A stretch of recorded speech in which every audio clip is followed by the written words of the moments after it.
Call the May 20th, 2019 council meeting to order with the pledge to the flag. Please stand. Pledge allegiance to the flag of the United States of America and to the republic for which it stands, one nation, under God, indivisible, with liberty and justice for all.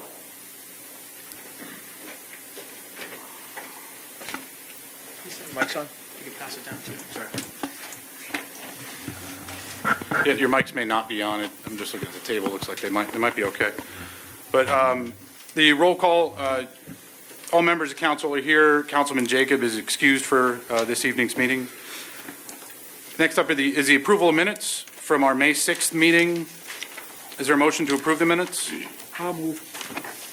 Motion made by Councilman Moore. Is there a second? Second. Seconded by Councilman Mone. Are there any additions, deletions, corrections? Hearing none, all those in favor, say aye. Aye. Any opposed? Minutes are approved. Next up is an addition to the agenda.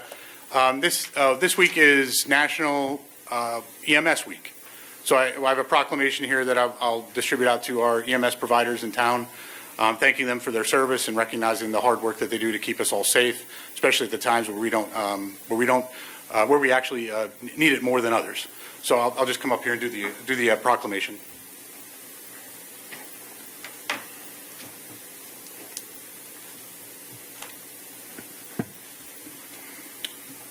From the City of St. Mary's for Emergency Medical Services Week, whereas emergency medical services is a vital public service, and whereas the members of emergency medical services teams are ready to provide life-saving care to those in need 24 hours a day, 7 days a week, and whereas access to quality emergency care dramatically improves the survival and recovery rate of those who experience sudden illness or injury, and whereas emergency medical services has grown to fill a gap by providing important out-of-hospital care, including preventative medicine, follow-up care, and access to telemedicine, and whereas the emergency medical services system consists of first responders, emergency medical technicians, paramedics, emergency medical dispatchers, firefighters, police officers, educators, administrators, pre-hospital nurses, emergency physicians, trained members of the public, and other out-of-hospital medical care providers. And whereas the members of emergency medical services teams, whether career or volunteer, engage in thousands of hours of specialized training and continuing education to enhance their life-saving skills. And whereas it is appropriate to recognize the value and the accomplishments of emergency medical services providers by designating this week as Emergency Medical Services Week. Therefore, I, Lou Rudkowski, Mayor of the City of St. Mary's, along with the rest of City Council, in recognition of this event, do hereby proclaim the week of May 19th through the 25th, 2019, as Emergency Medical Services Week. With the theme, EMS Strong and Stronger Together, I encourage the community to observe this week with appropriate programs, ceremonies, and activities. And I'd like to thank Councilman Gebauer and in absentia, Councilman Jacob, for the hard work that they do in providing these services to our community. So thank you very much, gentlemen. And thank you to everybody out there and those of you out here in the crowd tonight. Thank you if you do participate in those services. Thank you very much for the service. Right? I'll make sure a copy of this gets sent to our providers in the community. So thank you very much.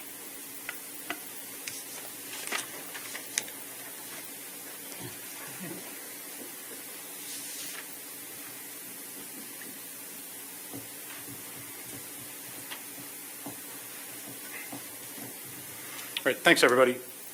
The next up is a special presentation. We have Mr. Regas from Zeno Media here to talk over our franchise agreement, as well as to maybe give us a sneak preview on some things that he has going on or has planned for St. Mary's. So, Jim, whenever you're ready.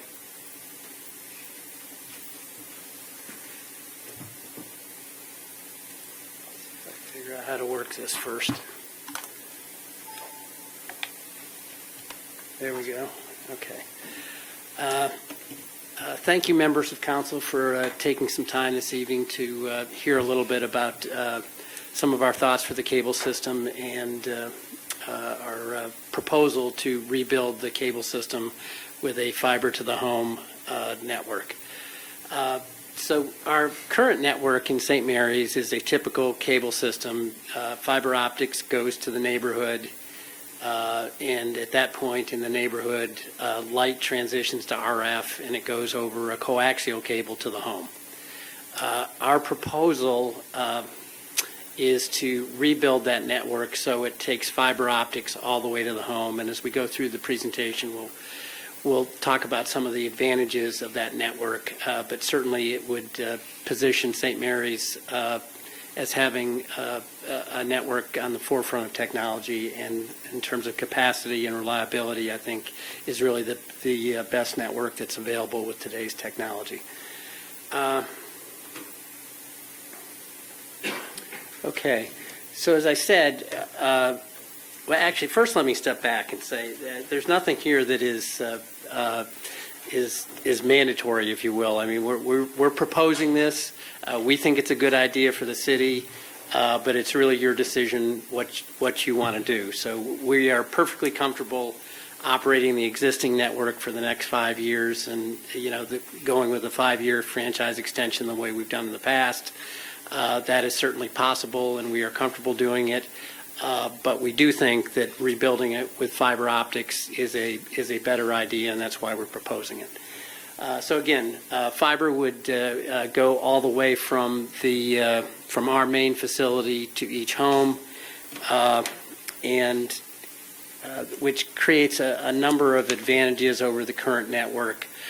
First of all, fiber is able to go much longer distances without amplification, as opposed to copper systems. So the current system, as I said, it goes to the neighborhood with fiber and then goes over coax to the home.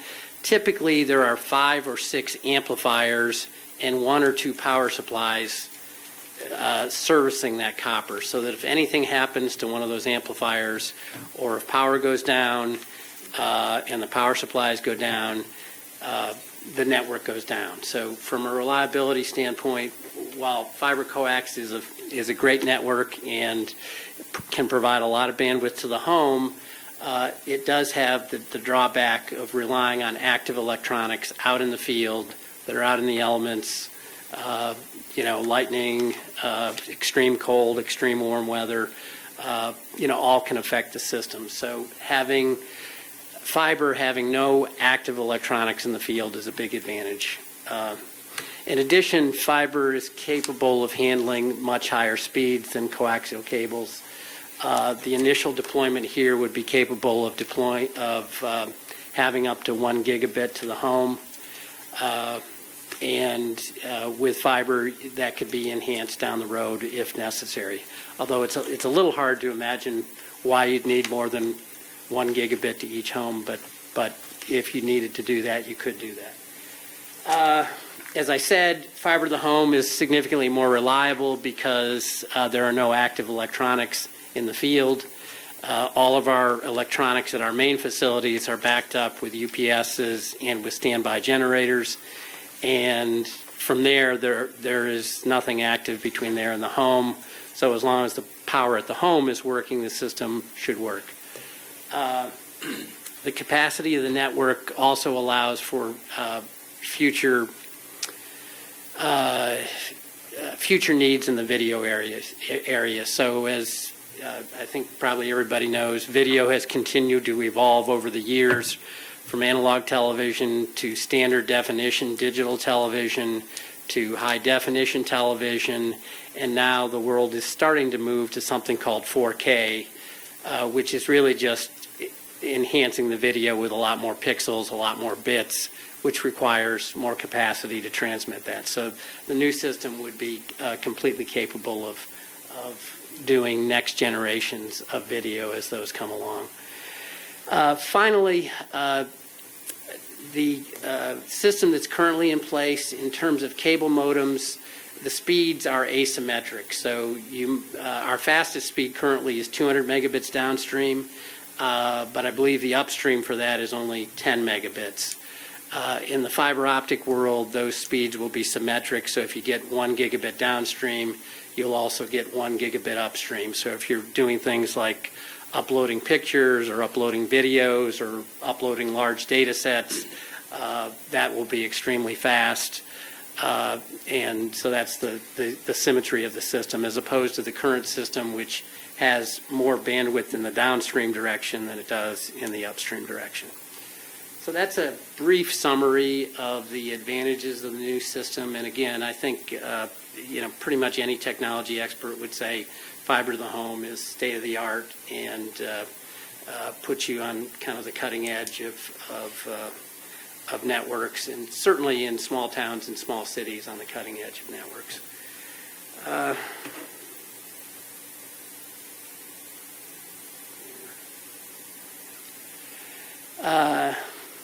I think I actually said most of this already. So most advanced physical network available, upload and download speeds up to a gigabit.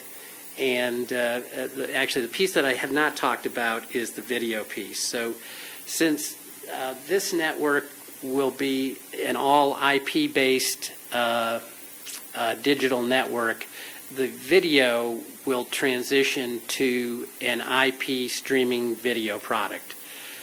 So in terms of the video you actually see in the house, it will be the same, but it will be delivered over an IP system rather than over the QAM-based system that's currently there.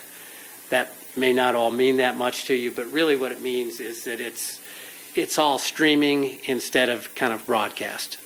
So, and in terms of what the customer will see in the house, these are just some testimonials from people, and we've done some limited areas of fiber to the home network, and these are just some testimonials from people in those areas.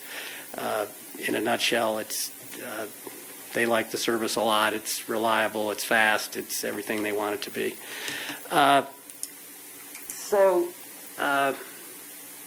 The video, again, is kind of an app-based video, streaming video, and it is much more feature-rich than the current video. It has a full guide, interactive guide.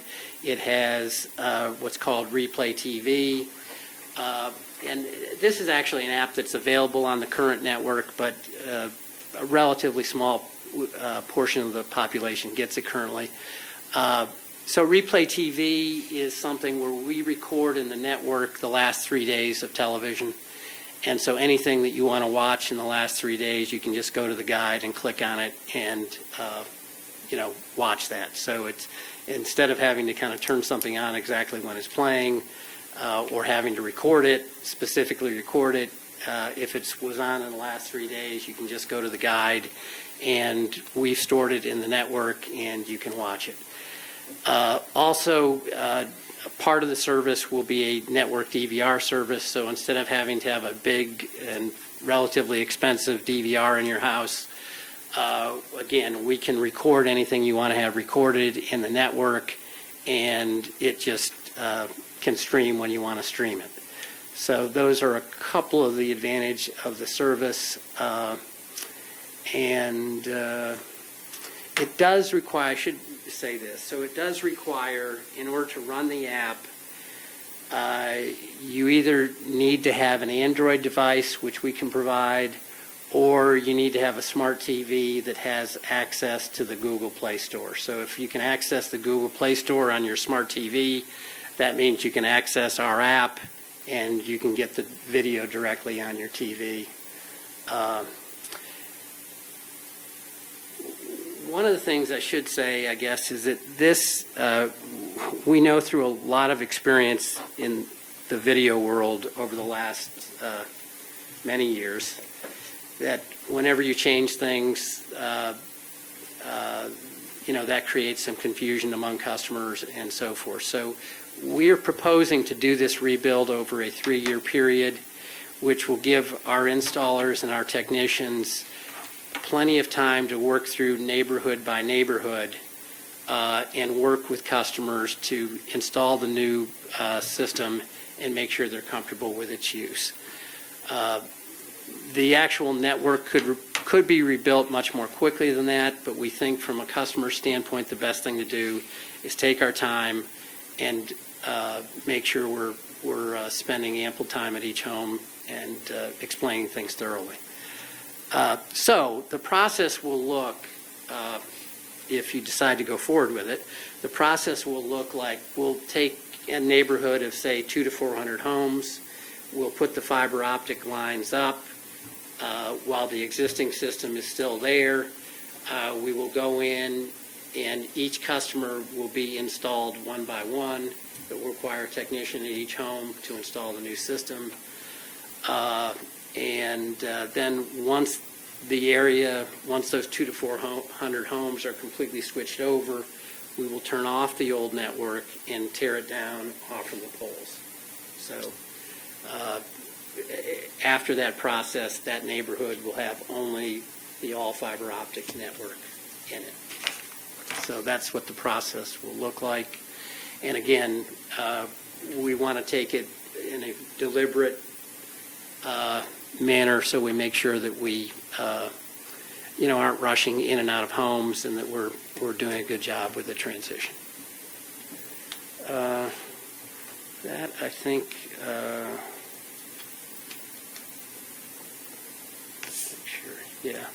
that covers everything I wanted to say. I'd just like to answer any questions you might have.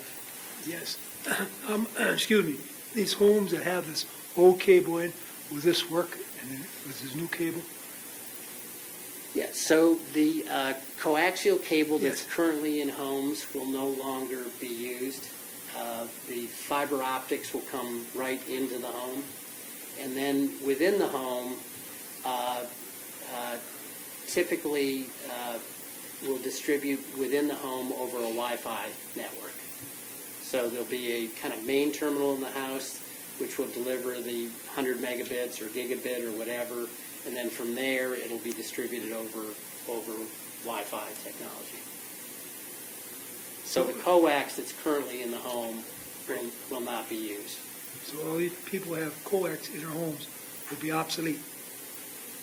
So the TVs will have replacement boxes that you'll be able to turn that TV in. If you don't have a smart TV, they'll have boxes that'll turn your old TV into basically a smart TV. How about new TVs? I mean, what I'm saying, from that new box, say a person has a cable from there to their bedroom. Right. Okay. Right, so if they have a Wi-Fi capable set in their bedroom that can access the Google Play Store, they can just operate it over the Wi-Fi network. If they don't have a set that can do that, we would give them an Android box, which would hook up to their television set, and that Android box would talk to the Wi-Fi network in the house. So basically, so I get it, you won't need any cabling per se or any wiring to go to the TVs in the house. It's going to pick it up through Wi-Fi. It'll pick it up through Wi-Fi. So you could have 10 TVs throughout your house if you wanted to, and they're all going to communicate over Wi-Fi? Right, as long as there's a good Wi-Fi connection, you'll be able to have a television set there. So to, Now, we, in terms of, sometimes it's a challenge to get a good Wi-Fi signal throughout a house.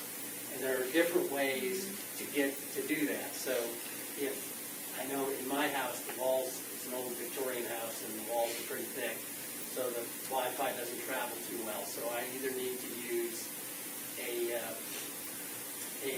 system that kind of sends the signal over the power grid to a different room and has another router in that room, or I need to use the coax. There are technologies that can either use the coax, they can use the power outlets in your house to distribute Wi-Fi, or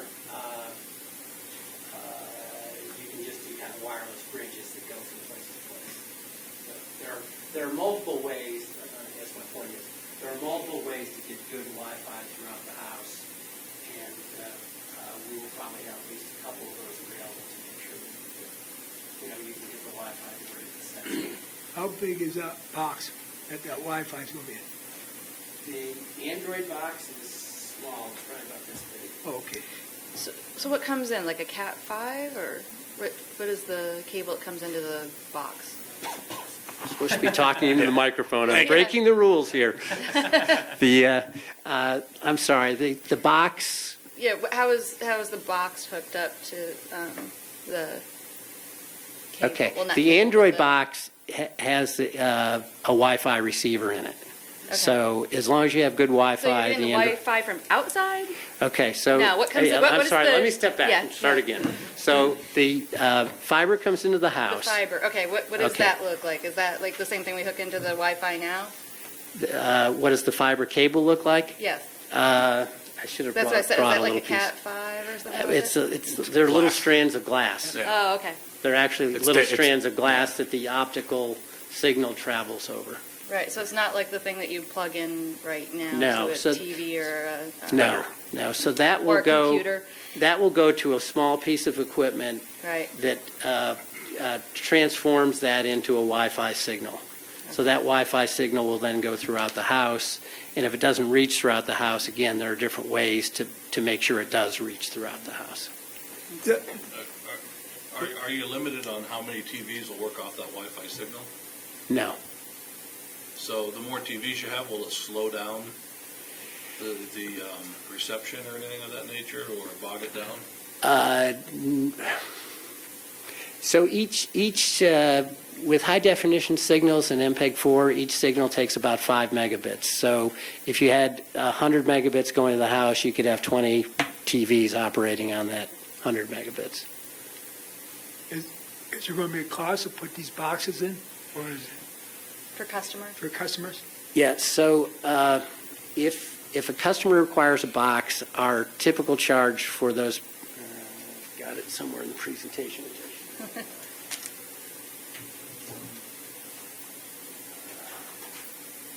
I'll pass them down.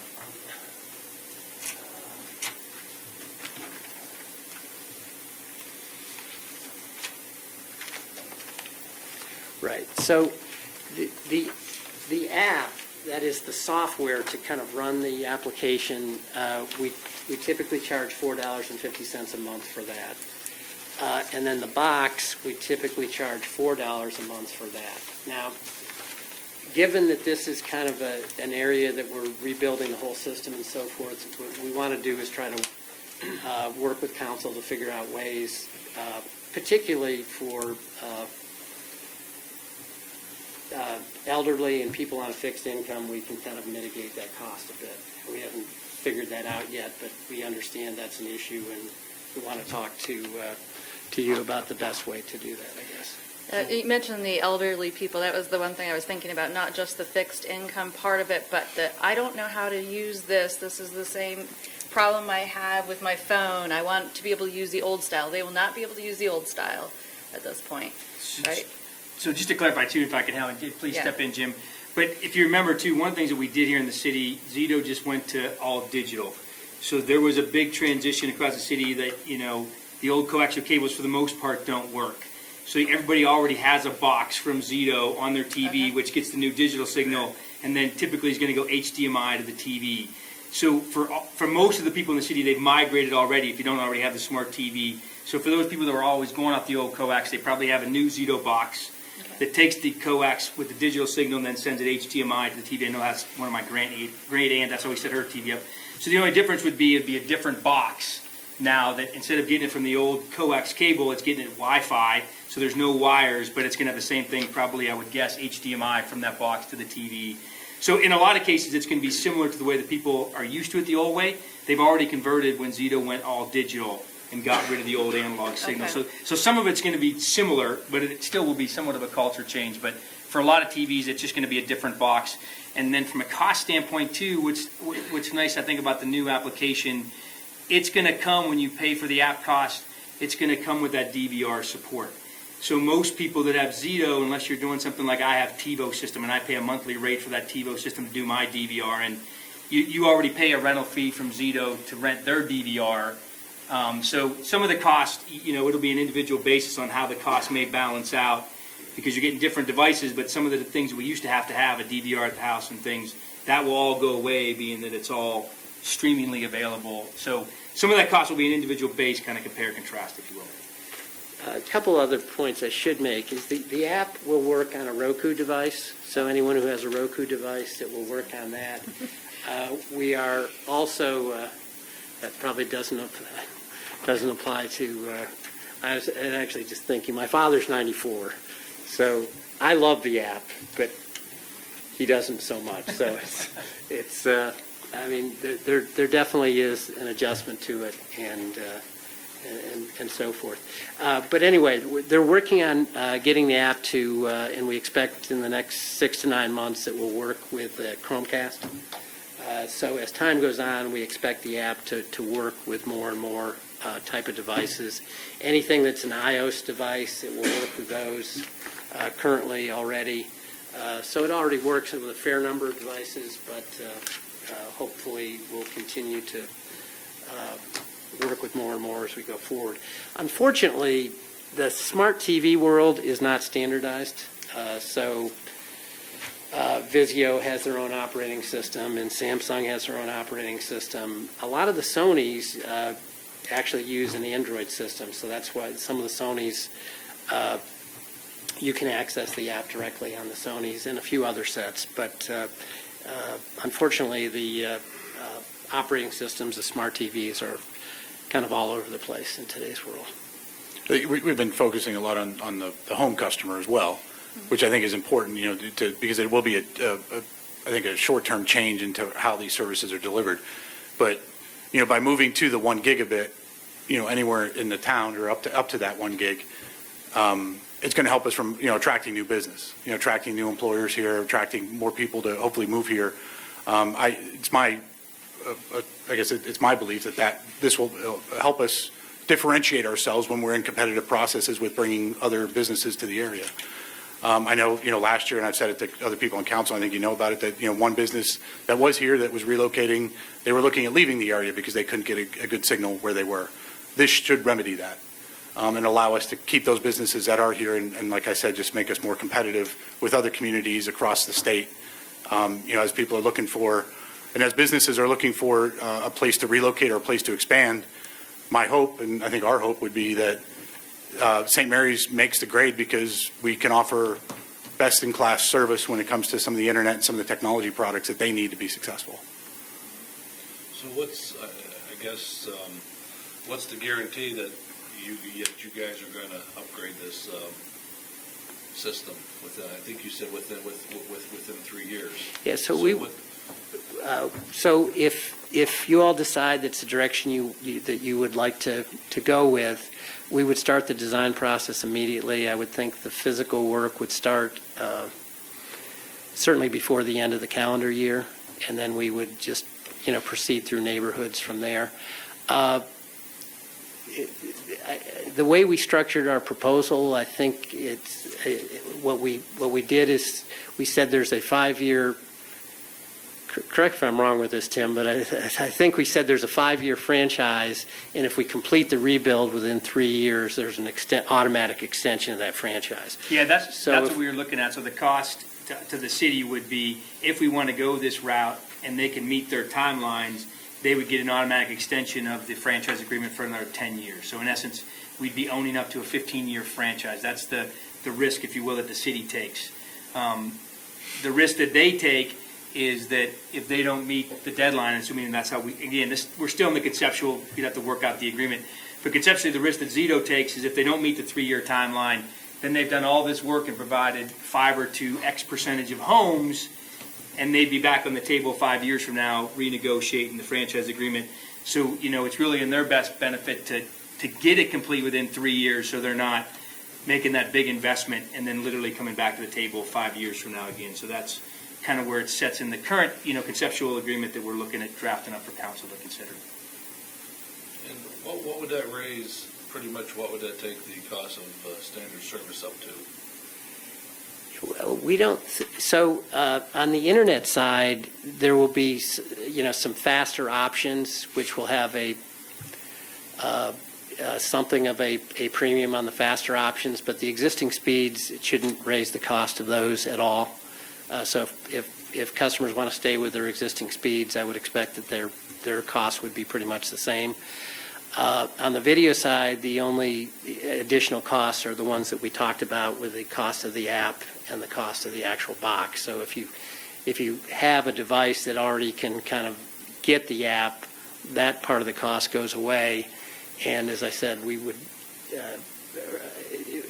interested in having discussions about how we might mitigate the cost, at least for some portion of the population that's particularly fixed income people, the older people, so forth. There's some way to do that. What would the cost, like those boxes be? We would that's- charge for the actual box $4 a month. Again, if you have a Roku device, you wouldn't need one of those. If you have a certain type of smart TV, you wouldn't need one of those. We would be actually fine if the city was more interested in kind of allowing customers to have a one-time purchase of the box. I think we would be fine with that. I mean, the cost of the box to us is roughly $80, something like that. So it's not a prohibitively expensive box, although it is quite a capable box. So this would be the costs for 5 years then? That would be the amount for the 5 years, part of the contract, or? So these costs are the cost to the consumer, cost- so those, So may we're change not over the involved, 5 year. okay. The cost to us would be in the franchise is what they pay for use of the right of way. So that cost is a cost to them that would come back to the city, but that doesn't go on to the consumer. Those costs, and again, like, what might be worth us trying to see if we can work with Zito, if there's an interest here with council, is maybe run some scenarios, because again, like, I'll use my great aunt, significant thing when she lost her analog, went to digital, had to put a box in her house. Now it's no different, she just different remote. But in essence, she pays a monthly fee for that digital box, which is already there. So although that's a $4 a month cost for the new box potentially, in order to look at each home, it may not be a $4 additional charge because the resident may already be paying $4 for a different box. And again, like, sometimes each resident's gonna have to look at it. If you're paying a monthly charge for the DVR because you like to DVR your movies, that cost may not be. So we might be able to run some scenarios just to kind of give council a better idea of, option A, if you have this set up, your current cost is X, ballpark to kind of, so it's not necessarily an $850 a month for everybody's bill. That may not be the case depending upon what your current configuration is. And again, it goes back to how many TVs you have, and there's a couple different variables. Some people it may be the same or less. Some people will have an additional Well, cost. anybody who has a configuration. anyone who has a DVR currently, their costs will go down fairly significantly. So, So for large businesses, is there a difference? for large businesses? Yes. Okay, so we already serve a lot of the larger businesses around here with fiber optics already, with a slightly different fiber optic technology. It's kind of a home run directly from our main facility to there, and it goes directly into an Ethernet switch. What this will enable us to do is to extend a fiber optic service to more small and mid-sized customers. So, and I guess the other thing I should mention is if somebody isn't currently, relatively close to where our fiber already is, it in some cases has not been cost effective to extend that fiber to where they are. So with this, our fiber will basically be everywhere in the city. So that, the case of a business that is kind of too far away to get our fiber should pretty much go away. So to convert like every house and like run fiber to it, I mean, in my mind, that's going to be a significant cost to you. Yes. Okay, so at some point, that's got to be recouped, and I'm just thinking, like, how much of that's going to be sent along to the customer? To the point to where some people won't be able to afford, but TV. So I'm going to say cable service because of a TV service. I mean, Yeah. The cost, we estimate the cost of this project will be about $3 million. So and we think our return will come in a few ways. First, we assume, in our business model that over time you're going to have a certain amount of costs that have to go into upgrading or rebuilding a network. So that's kind of already built in. Secondly, because there is less maintenance on a network like this, there are some savings in terms of operating expenses. And third, we expect our penetration to go up, which it has been already steadily growing in St. Mary's. When we first started in St. Mary's, I think there were about 150 data customers. Now there's almost 3,000, not in the city itself, but in the whole area. So it's gone up pretty dramatically. But we expect with the fiber that will enhance growth additionally. So those are the three sources of our return.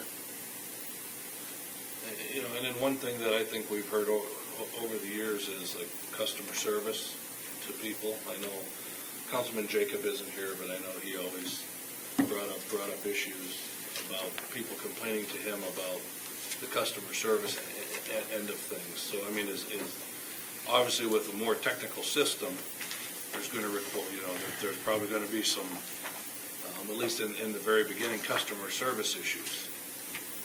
You know, so I mean, I would think that that's going to, you know, have to be addressed. Certainly, there will be the transition, there'll be issues, and, you know, kind of installing customers and making sure they understand the new network and so forth. In the long run, operating this network should be significantly easier than operating the current network, just because it doesn't have all the possible impairments that a fiber coax system has. So, which, you know, doesn't mean, I mean, obviously, there'll still be service calls, there'll still be issues with individual customers on various things, but in terms of the network itself, it should be a significantly more stable network in terms of things that can go wrong with it. Yeah, I think that's one thing I'd like to say. I think, you know, we've been pretty fortunate. Zito's been pretty open to work with us on a robust transition plan. I think upfront customer service during that transition will be key as customers are learning the new technology. As a tech guy myself, you know, I think a lot of the problems that I talk to residents or friends or family that have with Zito, I think a lot is based upon the fact of the infrastructure it's on. So that's why, or the infrastructure that it's on. So that's why they have issues with, you know, clarity, or if there was an outage or there's issues. I think a lot of those will go away once this infrastructure is in place. I mean, just the quality of that infrastructure, I don't think you'll see those. So I think the customer service requests, I think, will go down once we get through the transition, is just my bet. Because when you have direct fiber to the home, a lot of the issues that people are seeing is because it's riding on an infrastructure that, you know, Zito bought into before, and this kind of leapfrogs us forward to, once you got fiber to your house, I think a lot of those initial calls will go away. Once we work through the transition, which will be, I think, the most difficult part with working with Zito, just to make sure that we're enhancing the customer's experience as they go from the old to the new. One thing I should say about cost, just so I try to say it as often as I can, just to make sure that it's the point is, so we expect that cost for video will continue to go up, which is really being driven by what programmers charge us. So When you're referring to video, you meaning TV? TV, right, Okay. right. So what programmers like ESPN and CNN and the broadcasters, those costs are going up about 10% every year. So what they charge us, I mean, if they were charging us $50 a customer a year ago, they're now charging us $55. And next year will be almost 61, and the year after that will, and it's, so our margin on video services actually has declined over the last 10 years, and yet, you know, what we have to charge customers has gone up fairly significantly because of what we have to pay to the programmers. So unfortunately, that's a trend that I don't see reversing itself, but has nothing to do with the fiber optic network or the delivery mechanism. Well, I think we have a lot of reasons to feel good about what you plan to do here. But of course, it's our job to look at all of the negative aspects that, you know, we'll be interacting with the citizens in St. Mary's. And so most of it is focused on cost. I think mainly that's one of the things that people object to when we make those kinds of changes. But I don't know if there's something that we haven't covered. I looked at the large businesses. That's no different in cost to them from what everybody else is getting. No, I think as I said, many of the large businesses we already serve with a fiber optic connection, and that won't change. I think this will make fiber technology available to a lot more small and medium-sized businesses in the community. And I was focused on wire thing because my parents have one of those houses where there is no signal traveling between walls or ceilings, or it's the lathe board and like, I don't know what that is, like a chicken wire, and that like nothing is going through. So that's why I was trying to figure out what kind of wire has to go onto each floor of the house in order to get that. Right. And those are the things that will be frustrating to people, but it sounds like you already dealt with that. There are techniques to deal with that. Okay. Again, I just want to stress that we're happy to present the proposal. We think it would be a good thing for the city, but, we're also completely comfortable continuing to operate. If that's your judgment, that you want to stay with the network that's there, we're completely comfortable operating with that for the next 5 years. Yeah, thanks, Jim, for the time tonight. And I think what we'll do is we'll kind of chew on the discussion and some of the points there. Well, I guess before I wrap it up, was there any other questions? Chris, you other? All right. Andrew? Okay. So I think we'll chew on what you kind of gave us tonight, and we'll have some recommendation and kind of forward that off to Tim, and then we can then look at the franchise agreement in the upcoming months. Terrific. Thank you for your time. Thanks for Thank the you. time. Safe drive back.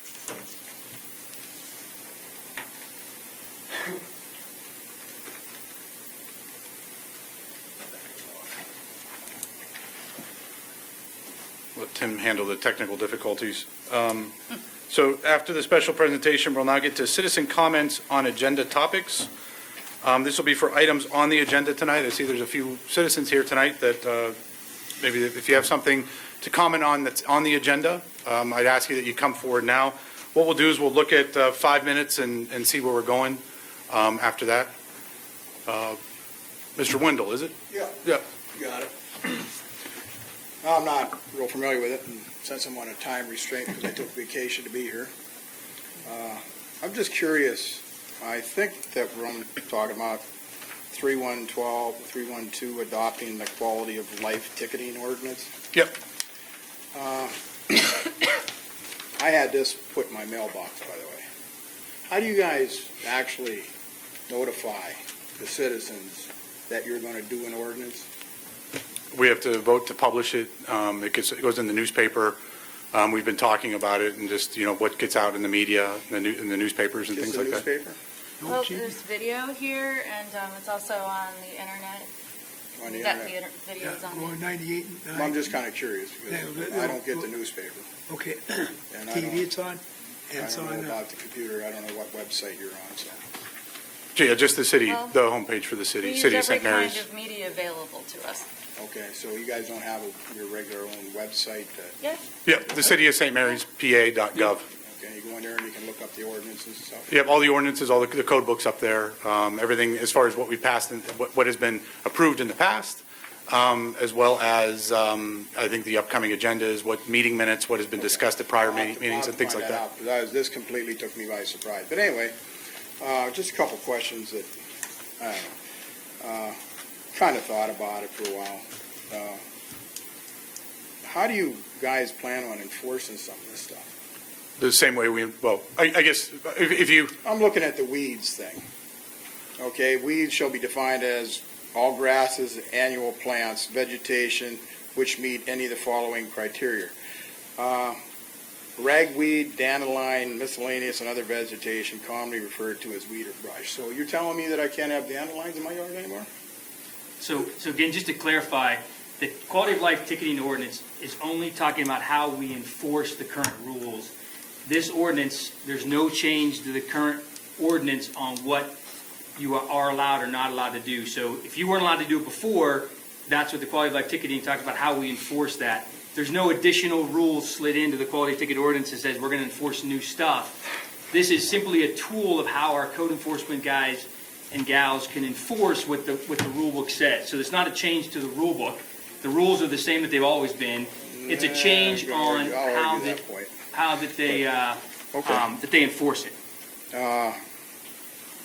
I also personally don't think that we're going to be attacking people for dandelions and stuff. Well, you have it we're written going after here, the so I'm people, assuming that you're going to but we're going enforce after the people who have 10-inch grass. I did yesterday until I cut it because I Well, couldn't get into my yard. there because are it was certain too wet. situations where we're willing to overlook, but I mean, we can all drive through St. Mary's right now, and you can point out residents who have had the same long grass for 5 years in a row.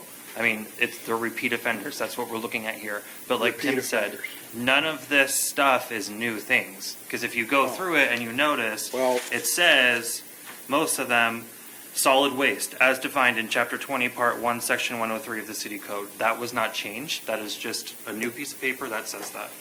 I mean, Yeah, I'm just asking questions yeah, because that's well, some I of the mean, things I don't there's, know. there's just no easy way to explain it because it's just a constant, you're adding things, you're adding things, you're adding things. Well, and if I could, let me just to, hopefully, because I don't want to go into this with every single person that comes up as far as that. I guess, Mr. Wendell, if you have some comments as to what you don't like about it, or just, No, not necessarily questions, I guess, I'd like to limit the give and take right now in terms of the question and Yeah. answers back. And then what we can do is just take everybody's comments now, Okay. and then we can address it when we get to the agenda topic later on in the Well, meeting. just one more. Okay. I'll give you one more. Animal maintenance and waste feces cleanup. See, all this reminds me of when we were a borough and a township. Okay, the borough, when you live in town, I understand you don't want your dog going down the sidewalk, going to the bathroom, you should clean it up. The way I read this one is that if the dog craps in my yard, I gotta go out and clean it up. This says animals. Does that mean that within the city limits, that everybody who owns an animal has to go outside and clean up after it? Like the farmer and his cows? Doesn't- That's zoned different. Farmland zoned different.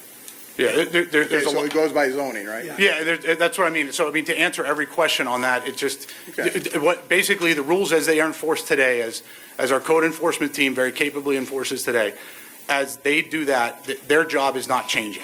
Or their enforcement is not changing. The only thing that's changing is they'll have the ability, if they feel like someone is not responding in the manner, they have a junked vehicle, they have exposed appliances that are now a nuisance because there's kids that live next door and they're playing within them, they're playing in the refrigerator, they're doing those things, that if repeatedly they have never taken, or that person has never taken care of those things, that this ticket now is a more of an immediate way for them to enforce that.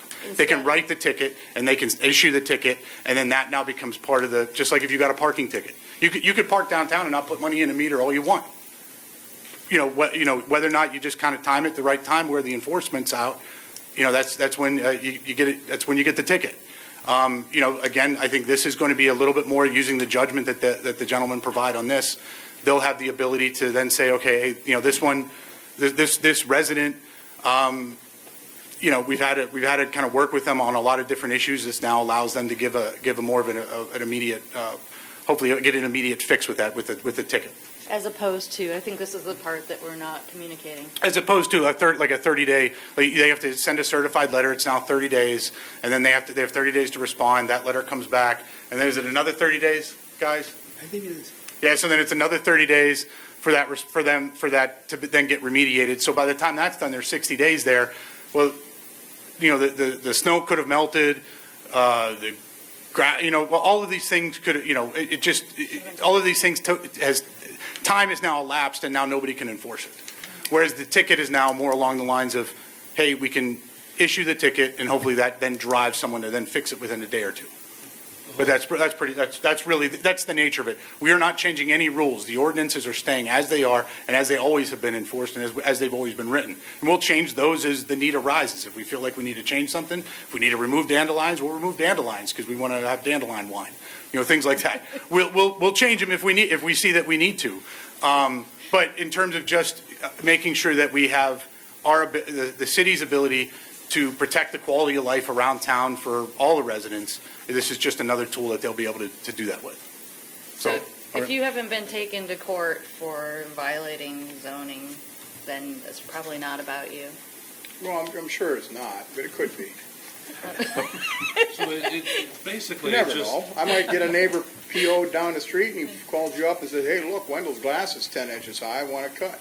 So next thing I know, I got a guy coming up and I say, hey, look, I can't cut my grass because all the water in the road that's pouring into my driveway because the road's tilted the wrong way is making my grass soft. Oh, by the way, I'm just curious and, pungent smells and stuff like that. I know you guys didn't change the rules or anything, or at least the laws. I'm just waiting to see an outright break between neighbors and hey, I'm gonna call up on this guy and do this, and I'm gonna call up on this guy and do that, and then pretty soon you're into a neighborhood war zone. Unfortunately, that happens a lot. Oh, I'm sure. You know, where, you know, you're in a neighborly dispute with the neighbor and they want to get back at you, and so they're going to call the city, you know, we're going to squeal on him and we're going to get him in trouble and we're going to get back at him, we're going to make your life miserable. That does happen, but I think there's a lot of, I think everybody has to be realistic. If they come by your house and your grass is a foot or 2 feet high, that's a problem. That's a problem for your neighbor, okay? So that ticketing ordinance just allows them to do an immediate, they can issue the immediate ticket, start the process faster than having to go through the local court system. That's basically all the, you know, all that ordinances are doing. Like these guys said, it did not add anything more to our existing code than what we currently have. It's just allowing us to enforce some of these things quicker when there is a reasonable problem on somebody's property. And who makes the decision on reasonable problems? The enforcement officer? Code enforcement, It's- yes. Yeah.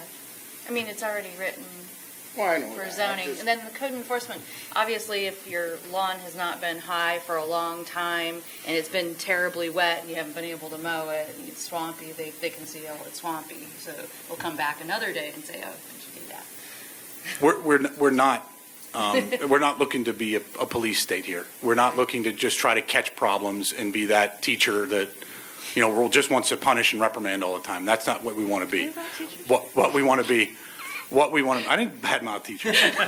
What we just want to have the ability to make sure that the people who are living in town and are, you know, they're being neighborly, they're talking to each other, and if there are issues that need to come up, then our code team, they're saying that we need another tool in our toolbox to be able to do some enforcement. This is the way that we're going to do it, and other communities around the state are agreeing with that, and that's how we're going to, that's what we're debating on tonight. That's a nice, happy thought. Yeah. I like to think happy thoughts. We have to. Yeah. So, but, yeah. I was just curious when I read through it. Yep. I didn't like what I read. Okay? Okay. Just some of the odd things that I read in there, you know. and- Legalese tends to sound too authoritarian. Well, that's why I'm here. Yeah. I come here to ask questions, get the answers, okay? Because I work second shift, and I don't get to come to these meetings that often. So when I have to ask questions, I got to take a half a day and come in here and ask a question. It's But- just to try to simplify real quick. So if your neighbor was creating a junkyard next door to you, and I don't know where you live or anything, I'm just saying, okay? And that is potentially a problem for you, the neighborhood, okay? Right now, the way it exists, if you call the city about that, it's going to take a long process. And through that process, nothing's getting rectified. So weeks go by, you're going to call the city and say, hey, I called last week, how come nothing's done here?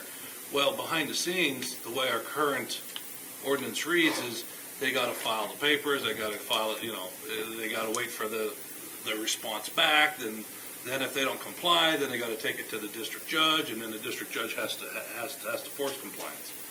I don't know, Tim, how long of a period is that? Probably 30 days, if not longer? It's probably 30 to 60 days, because, and again, like, So- what I don't think is, you'll probably still have the same warning in there, so if it's a one-off, our code guys are probably not going to write the ticket right away, it's probably going to be like, hey, you need to fix it, but it's just going to allow us not to go through that 30 to 60-day process, In the meantime. which just takes way too In long. the meantime, so you're wondering between a 30 and 60-day process, the junk cars are still there, he's getting more junk cars there, but behind the scenes, because the way the ordinance is written, they're going through the actual legal process.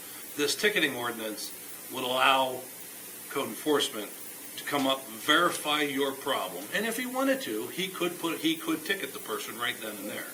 Obviously, you know, you want to try to get voluntary compliance without trying to get somebody into the legal system. I don't think you went far enough painting this picture. You got to talk about the rodents and the feral cats Yeah, but- that move into the junk cars and Yeah, so things Well, like that. I'm thinking in the back of my mind that if I had a neighbor that had a bunch of junk in his yard Yeah, right. and all that stuff, I wouldn't care. Because it's his yard. Unless He you're paid trying to sell taxes your on it. house and It people wouldn't are saying bother me. value. That's me. Yeah. Okay, that's not saying about the next guy, that's me. Right. I believe a guy who owns a piece of property can do what he wants with it because he bought it, he pays taxes on it, he keeps it the way he wants. Maybe that's his way of having a happy life.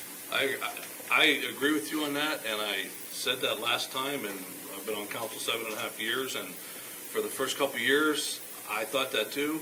But sitting here, we have the obligation for the quality of life of all the residents, not just the person who owns the property that wants to make their house a junkyard. Well, We also have to look out for the quality of life of the residents living next door to that person, living across the street from that person. so if you And have, that's the purpose of if the you have one ordinance. resident there who has a junkyard, and you have 10 people live around him, and one person calls you up, out of the 10 people that live around him, you're gonna go out, you're gonna say, yep, it's a junkyard, here's your fine. Well, and like, I think we can go into all of these different Yeah, scenarios and all that, but I appreciate your time tonight, Mr. Wendell, and you taking off work and all that. I know we have other people, I think, that want to chat as well, You but, answered my question. okay, excellent. Well, thank you. Thanks for the time. And like I said, in council, I tried to set this up initially, and I didn't do too good of a job of it myself. If we could, if you all have comments and you want to make the comments, please make the comments. What we'll try to do is refrain our questions and answers to when we get to the item and the agenda topic, because otherwise I think we're going to be rehashing this over and over again as each person comes up, and I know that could lead to a long meeting for all of us. So I appreciate it. So if you don't mind introducing yourself, and then we can move My on. name's Ed Greenewald. I'm here at a couple of them issues also. I found it on the Du Bois Carrier, not the St. Mary's paper. I'm not computer literate by no means. I don't go on the computer no more than I have to. So you got to publicize things that you want people in the town, community to see, okay? Some of these ordinances, I think a lot of people are going to be upset when they find out that it almost seems like it's passed under the table, okay? And my next question is, all these ordinances you're planning on passing, that's for everybody in St. Mary's, not select few, right? Right. So you're telling me, I want to make sure I'm right, that it's for everybody in the city, not select few, the people with the big money and other things get away with. Am I right on that? It's for everybody in the city of St. Mary's, these ordinances, right? Okay. I came here about 3 weeks ago, a month ago, about an issue. My daughter bought the house up on Arch Street, South St. Mary Street. That festered pit, I like the part where you have in here about harboring plays, food supplies, insects, and rodents. That festered pit up there, okay? I came here. They tell me it's no responsibility of the city. I talked to Travis. He gave me some runaround, so I didn't know where to go, so I went to Matt Galber's office. Finally, I got in touch with PennDOT. PennDOT come out about 3 weeks ago. We had a discussion with two individuals from PennDOT. I had a follow-up call today and trying to get that festered pit up there. You talk about insects, dirt, debris, and Travis told me that the city plans on putting more of them in. If you have any open meetings, I got pictures on my phone of that festered pit. You can't set out up there in the summertime without getting bit up by mosquitoes. There's pollywogs in there, there's dirt. It's a collector. It's just a debris collector. And the stuff that's in there is now, when I talked to PennDOT, they told me the same thing I thought. I'm not a biologist by no means, or I'm not into science, okay? But generally when you build something, hopefully you build it where it's pretty much maintenance free. Okay, they agreed with me that that is going to constantly need service, okay? They're planning on coming in at some point and digging that all back out because that mesh has to be plugged. It's not doing the job. The water, the inlet is lower than the outlet, okay? And it lays in there, okay? You talk about, okay, I noticed the city come up there last year. This is what really confuses me. It's not responsibility of the city, but you sent a crew up there last year to cut the weeds because they got so high. Okay, and they planted a tree in the center telling me a tree's going to suck up the water. I think it's baloney. Okay? Something needs to be done. If you plan on putting more of them pits in the city, you all better go up there and look. Because this ordinance you're passing, I hope you guys are going to file charges against PennDOT when it gets like that. Okay? Thank you, Mr. Greenwald. Appreciate it. This was PennDOT created. PennDOT created up on the highway. My name's Jerome Sorg. I think some of you know me. I'm here to talk about the quality of life ordinance. I'm going to make some statements and say some things, and then I ain't gonna wait any response for you, we'll take that later, okay? A lot of these things have been tried in the past, and a whole lot different what exists now. The other thing Mr. Wendell mentioned, there's different areas of the city, okay? I live way out in the country, things are different out there than they are in downtown, and when we changed from the borough to the city, in the township, I was involved in a lot of that process, and they also mentioned that they weren't going to force us people out there in the country to do a lot of the same things you people do downtown. We can't do that stuff out there, okay? All enforcement of the ordinances has been neighborhood complaints that I've seen. If a neighbor doesn't like something his neighbor has done, that may be perfectly legal. He waits for something like his grass is too long, calls the city, try to get back at him. The city cannot be involved in those stupid things.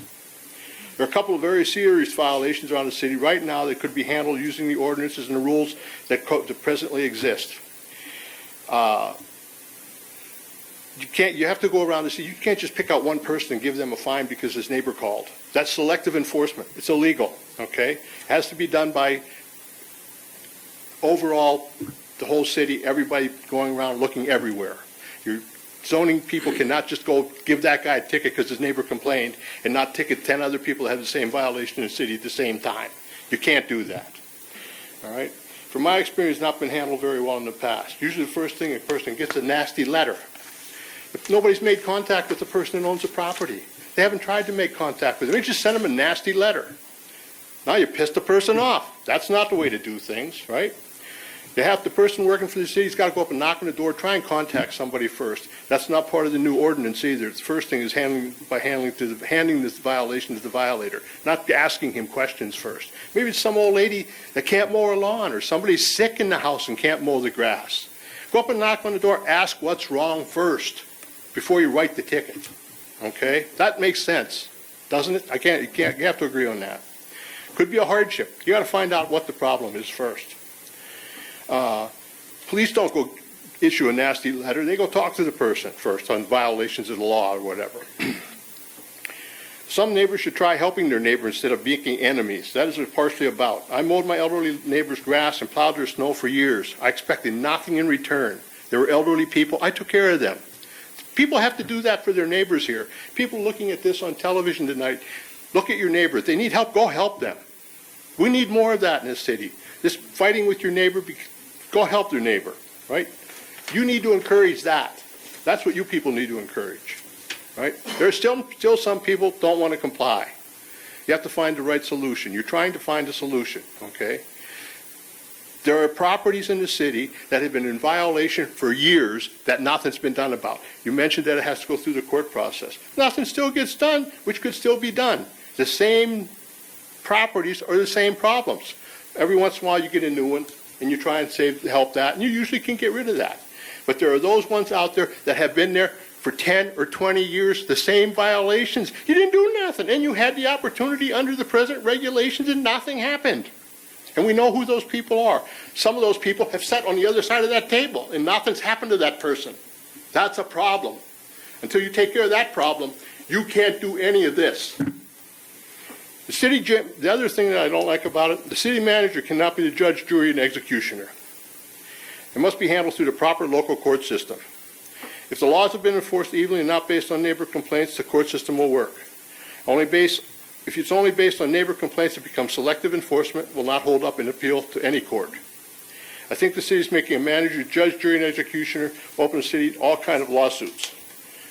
Okay, there's one other thing I want to mention, reading the ordinance. The cost of the ordinance could become very prohibitive for some old person who got caught up in something here.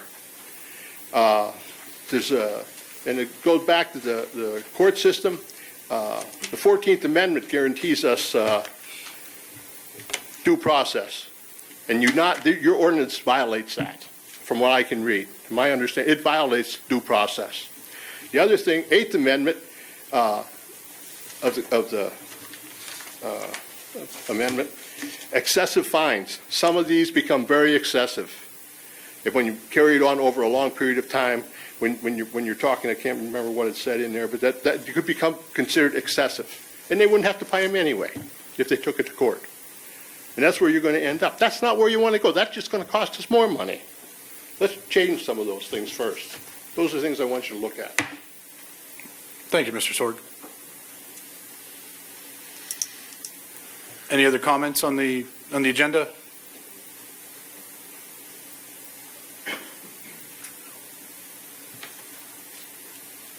John Neglish, everybody knows me here. Your definitions are quite interesting. A lot of them contradict one another. A lot of them are all together.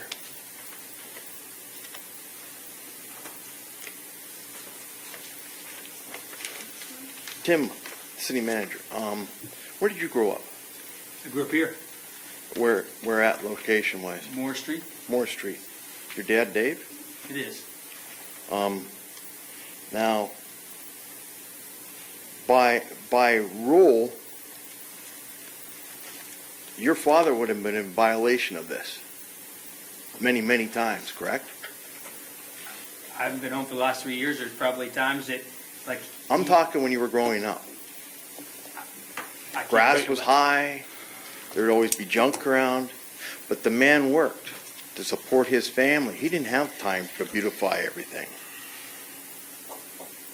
Mr. And Naglish, put you through Mr. God. Naglish, if Put we you could, through. just, Well, let's, I'm just I don't want to saying- get personal I'm with any of saying- this. I'm So- saying no, but I'm saying that you are picking out, select, just as Sorg said, okay, individuals. But if somebody knows somebody on the board, you can have a clean slate. That's the way St. Mary's politics work. We don't Okay, enforce gentlemen. code, so Yeah. understand that. We sitting here have nothing Right. to do with. You have enforcing nothing to code. do with Who's code. going to be enforced, what they're going to be enforced for. It doesn't You come have, to you us. have the code, why don't you enforce it? Why do you need this to enforce it? This was so stupid. So, and, So you obviously so didn't you listen can to tell what I me, explained about. I listen about to you. speeding up the process for enforcement. Oh, yes, I listen to you. Okay. So, father and son want to restore a vehicle. No more allowed. By your definitions here.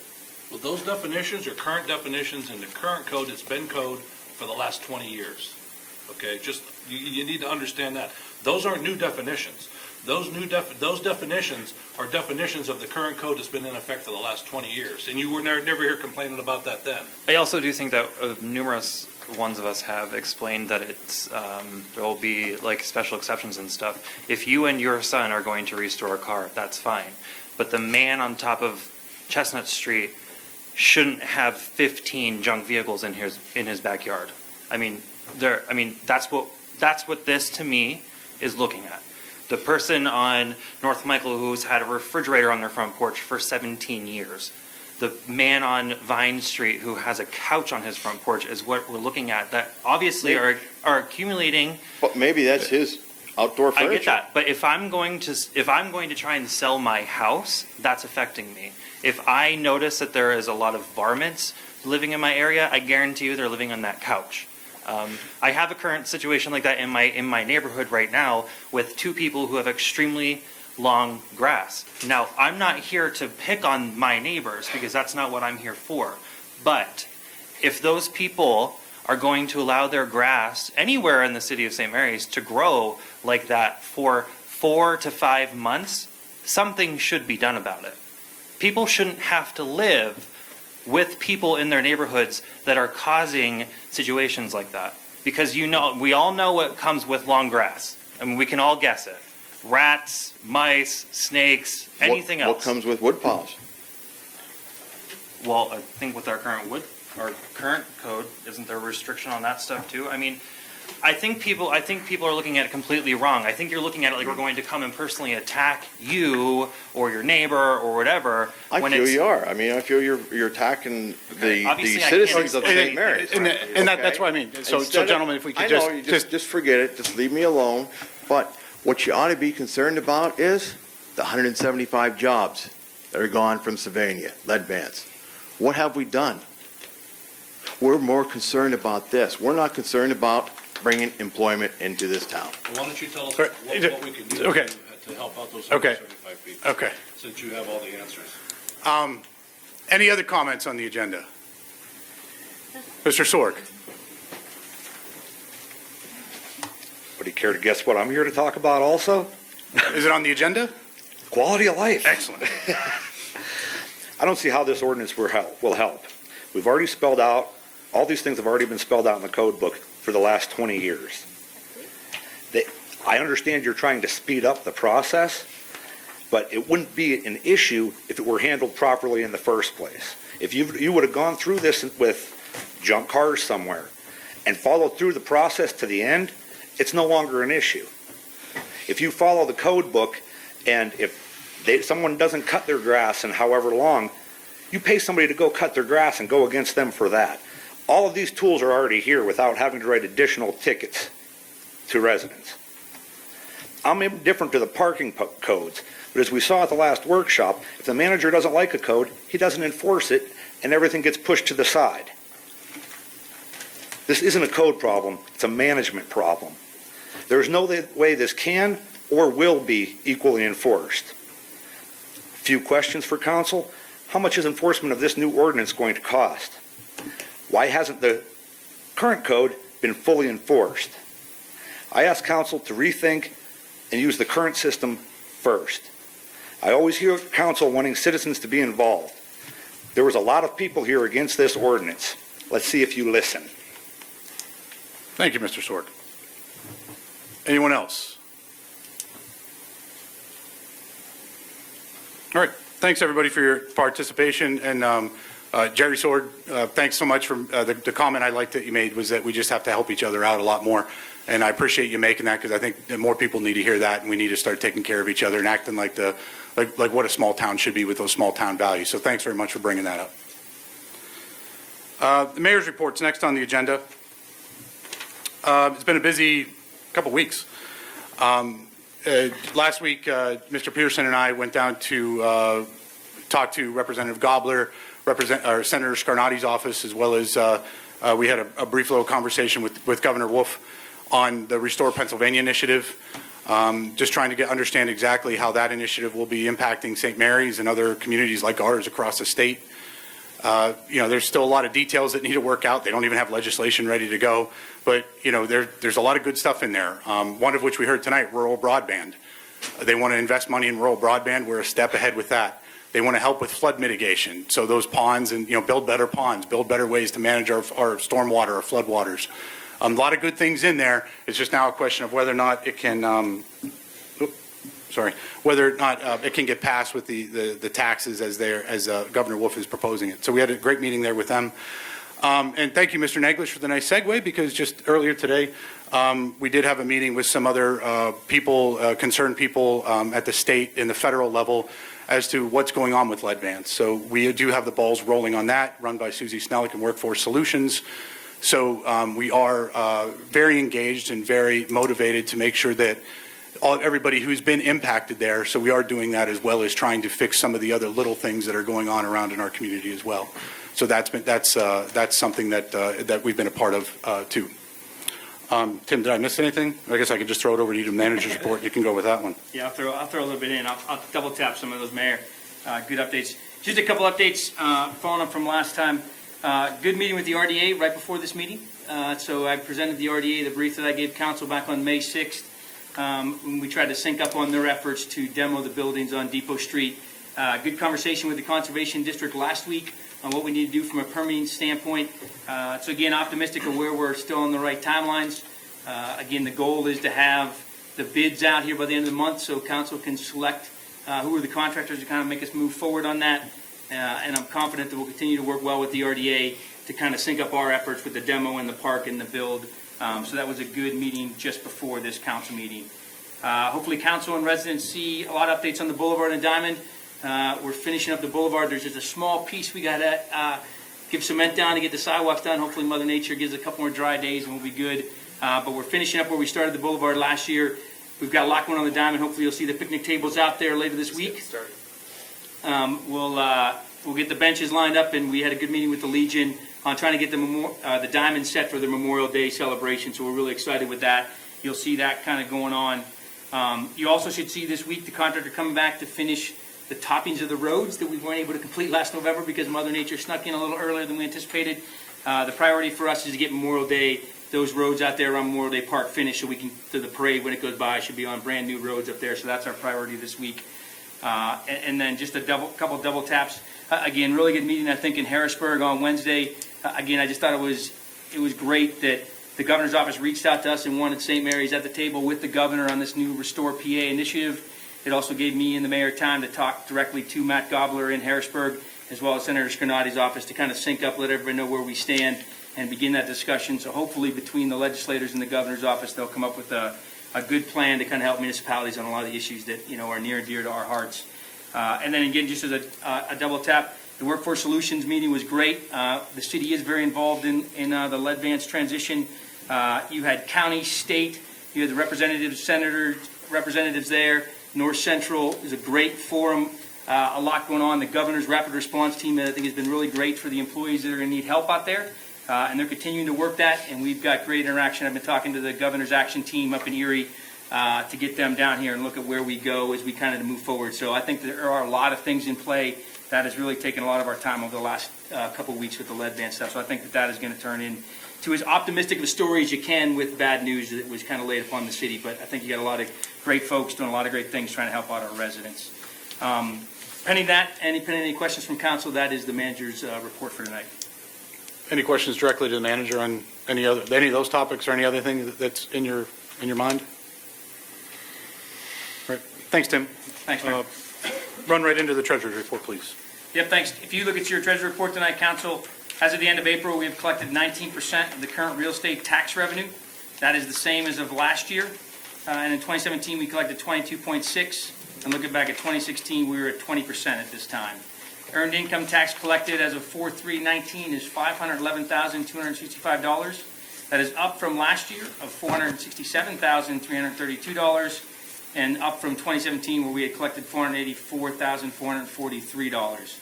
As of May 10th of this year, we collected $3,382,746 in current real estate taxes. Last year, we had collected $3,408,375 at this time. Total outstanding current real estate taxes as of 5/10/2019 is $641,358. Comparing that to 5/10/18, the total outstanding current real estate taxes at that time was $604,295. If any questions, that is the update from the treasurer's report. Any questions on the treasurer's report? Hearing none, we'll move on to legislative action. The first one is a publication consideration for an ordinance amending Section 402 of Chapter 15 to revise the prohibited parking areas that I think were bagged up there on Chestnut Street and South Michael Street. Yeah, thanks, Mayor. There will be a lot of parking discussion tonight. Just not to confuse it, we'll talk about what the parking committee had recommended with the resolutions about permits here in the next little bit. And just to let council know, we'll be coming back probably over the next couple of months to kind of clean up some of our parking ordinances and resolutions, to kind of sync it in with where we're at and what's going on with the parking committee. What is presented tonight in this ordinance update that we're asking for permission to publish to the residents is to, one, take care of the resolution the council passed to do temporary no parking on Chestnut Street, north of East Mill Street, or excuse me, south of East Mill Street. So you'll see the first there, it says Chestnut Street on the west side at a point 195 feet north of East Mill Street to East Arch Street. That resolves the resolution that council passed temporarily to kind of put that in line. And then the second part on there, the South Michael Street, it's in the terminology since that is a PennDOT road. It's in segments of segment 10, offset 0 to offset 2042. That is to align now that we took out the parking meters on the east side of South Michael Street. So this ordinance is really just to clean up those two efforts where we remove the parking meters on South Michael, and where last year council passed the resolution to temporarily remove parking after we rebuilt the street. This now puts it in ordinance form. So requesting council approve for us to publish this, get it out to the residents so they have time to comment on it, to bring this back to council next month for hopefully approval, pending any questions. I'll make a motion to approve publishing this ordinance. I'll second. Motion made by Councilwoman Brown, seconded by Councilman Money. Any other discussion? Anything we need to talk about? Again, this is just formalizing, I guess, what has already been happening. Correct. Great. Hearing no discussion, All those in favor to publish the ordinance, please say aye. Aye. Any opposed? The ordinance will be published. Next up is the quality of life ordinance number 312, the ticketing ordinance. Tim? Yeah, if I could just take a lead in, one, if I could ask Matt Young to come to the podium, just in case there's any questions. He's not liking me right now since I asked him to come front and center. But I just want to address a couple of the comments that were brought up tonight. I appreciate the residents' comments. It's important that we're not missing something on where we go, but I think it's important to clarify a couple issues, just so that it can be on the record of what our intent is. Again, the number one with this ticketing ordinance, for me, is to provide tools for the code enforcement to better enforce the rules that we already have in play. You know, I feel the frustration of a lot of the residents that came forward and talk about there are repeat offenders and there are things we just can't fix. I agree. In the little over 3 years that I've been in this job, that has been one of the frustrating things for me, is how long it takes to try to get compliance, where we go through it month after month after month just to get somebody that gets a small fine, and then we go through the same process again, and we start it up for another couple months. This is trying to get it so we can deal with those issues that residents have and try to get the repeat offenders, try to get things where they need to be. So I feel the frustration of some of the residents. You know, a lot of the comments on there is that selective, enforcement. The reality is we don't have a staff where I can send 20 inspectors out and tell them to do this quadrant of town today and this quadrant tomorrow, and I'm around as a police state inspecting everyone's house every day. So we trust upon our residents to be our eyes and ears and tell us the things that we're missing to help us focus on the things that really need to get done.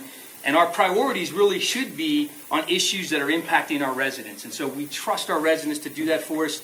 I just don't have 20 code enforcement officers, and I don't want to be the police state where I have 20 officers out there on the streets every day. I just think that's not where we need to go. So we trust the residents to give us guidance on what needs to be taken care of.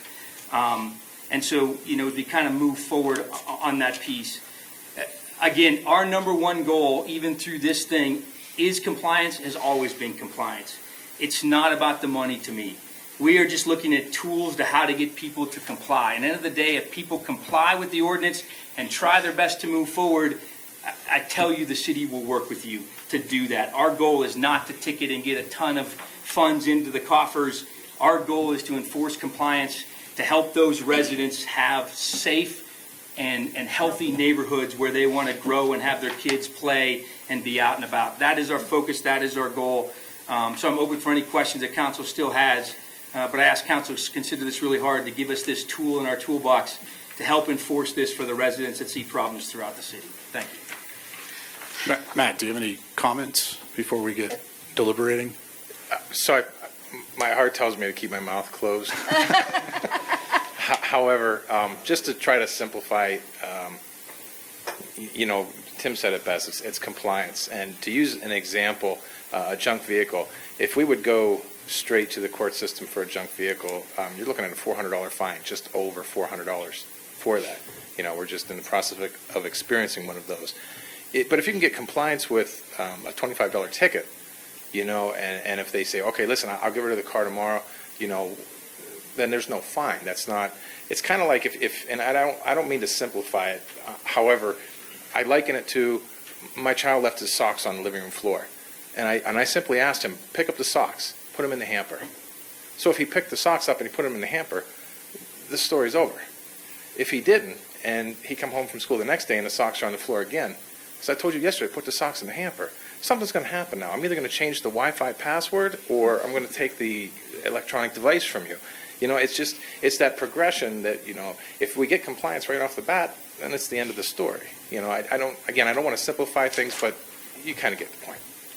Thank you, So thanks. Was there something else, Matt? One second. That's everything. Thank you. All right. If I could throw one alibi, sorry, Mayor, I apologize, and I'll try to be quick because I know we talked too long. But I think Matt brought up a good point that I wanted to highlight. There was been some comment about, the fines are excessive. The fines, if I remember correctly, top out at $200. The current ordinance allows me for some violations to charge up to $500 a day.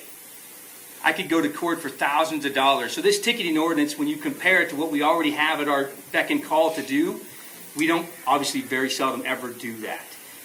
So the ticketing ordinance really, when you compare it to what the current code already gives us authority to do, those tickets of $25, which is the average ticket, that's a pretty small fee to try to get compliance versus taking someone to court for a $3,000 fine. It's really, we're trying to do this safe, effectively, and efficiently, and not go through this long, drawn-out process and have someone get a letter that says you're going to court with the judge for a fine of $3,000 from the city. We're trying to get away from that and fix it at a $25 fine and move out. That's our goal. So, Tom, I think there was a couple things that came up in terms of just on the legal side of this. The terms that stood out to me. I think Mr. Sorg, Jerry Sorg brought that up, or Jerry Jerome. I'm sorry. Jerry. Okay. I thought so. The selective enforcement and some of the legal grounds of it all. Can you kind of give any more guidance on that? Two comments. I think several of the citizens made comments about selective enforcement. No matter what regulations we have, enforcement is going to be by our enforcement staff. And however comprehensive the regulations may be, they still need to exercise discretion in how they enforce. A good example, I suppose, of that we've all experienced are speeding tickets. How many of us have been stopped by a policeman for speeding, and after a discussion, were sent home with a warning? Does that happen to you? It has happened to me. It has happened I get to a me. ticket every time. Yeah. Well, maybe you've been going too fast, but it does happen.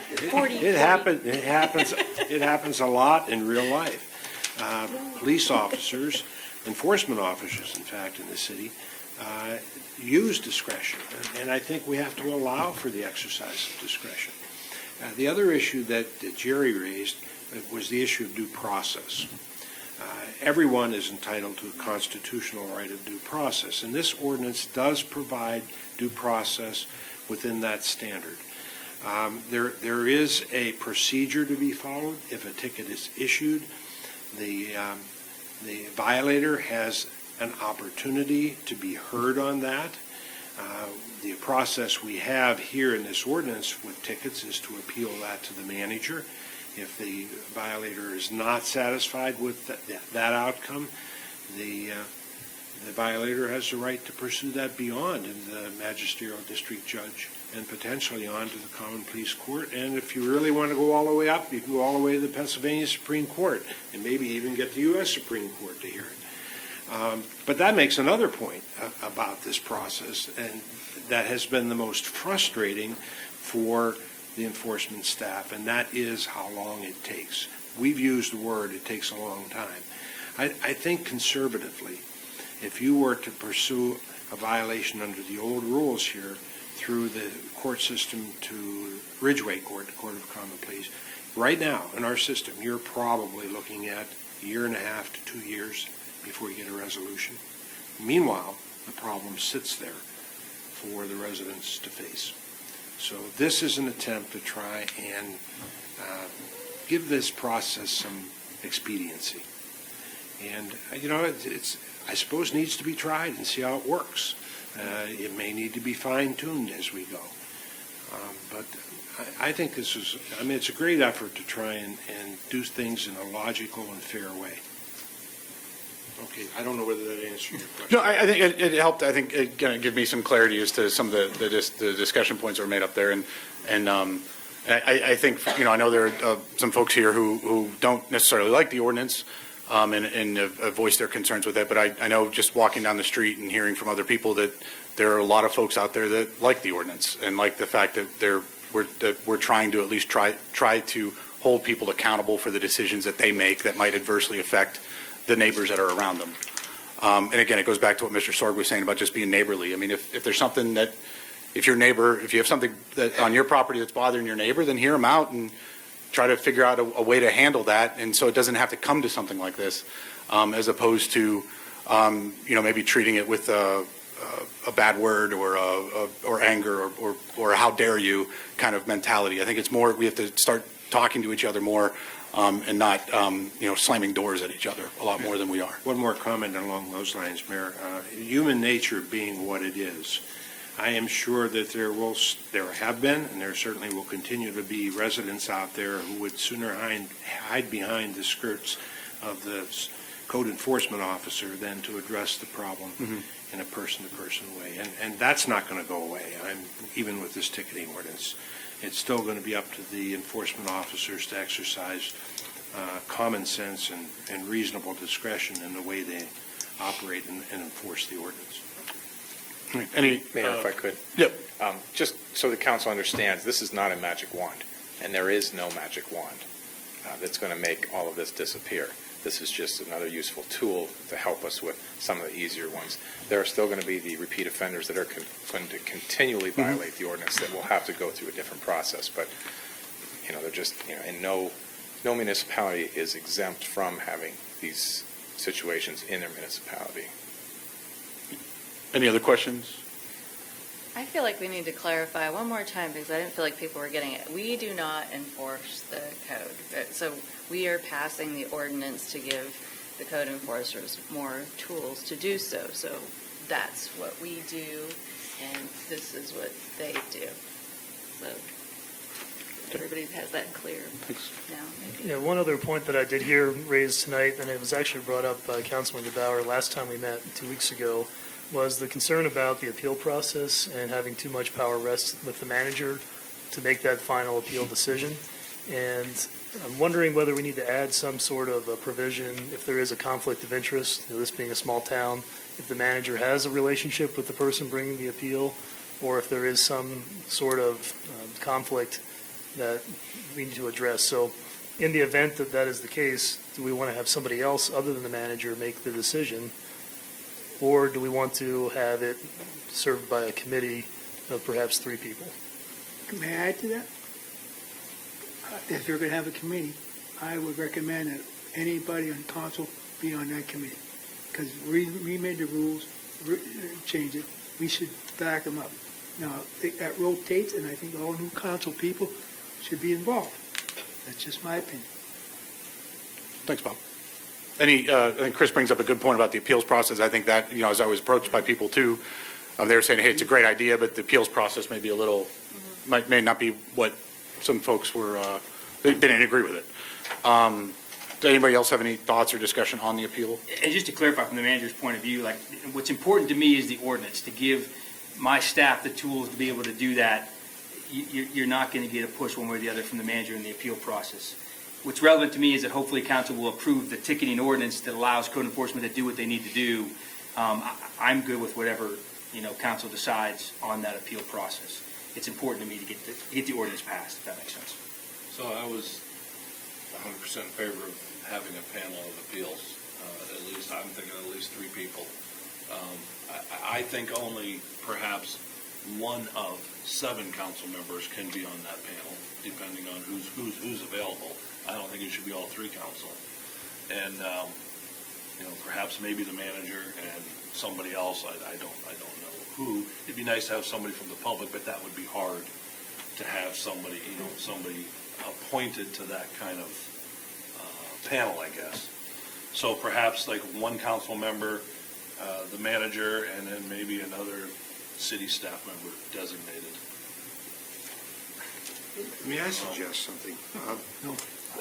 I'm the one who put that in the ordinance. I'll take responsibility for that. And the reason why I did it is only to follow through on the spirit of this ordinance, which is to accelerate the process. That's the only reason it's in here. If you're going to go with a body to appeal, and I don't have any problem with that either, if that's what council wants to do, we probably need to, what I would suggest you do is adopt the ordinance the way it is and allow it to operate for a period of time and to see how it works. And then if it does present a problem, then amend it to establish this committee. That's my recommendation. But if you want to change it to a body of 3, I'll modify this. Probably at the annual meeting of the board, you would appoint a committee. Could something like this, Tom, sit with just the zoning hearing board as it is, or another existing commission? Yeah, that would not be within the jurisdiction of the zoning Okay. hearing board, because they're a statutory board. I'm hard pressed to think of any other board. That was the only one that I thought would somewhat closely align, yeah. But you could do it, like I said, you could do it annually, just to appoint a three-member board at the beginning of the year. Tom, how about planning? Some members out of planning? Yeah, I don't think it'd matter where they come from, Bob. It's just that if you're going to go that way, I don't know, I'm if you asking. want to maintain the expedited nature of this process, you can't be picking an appeal board every time somebody appeals. Mhm.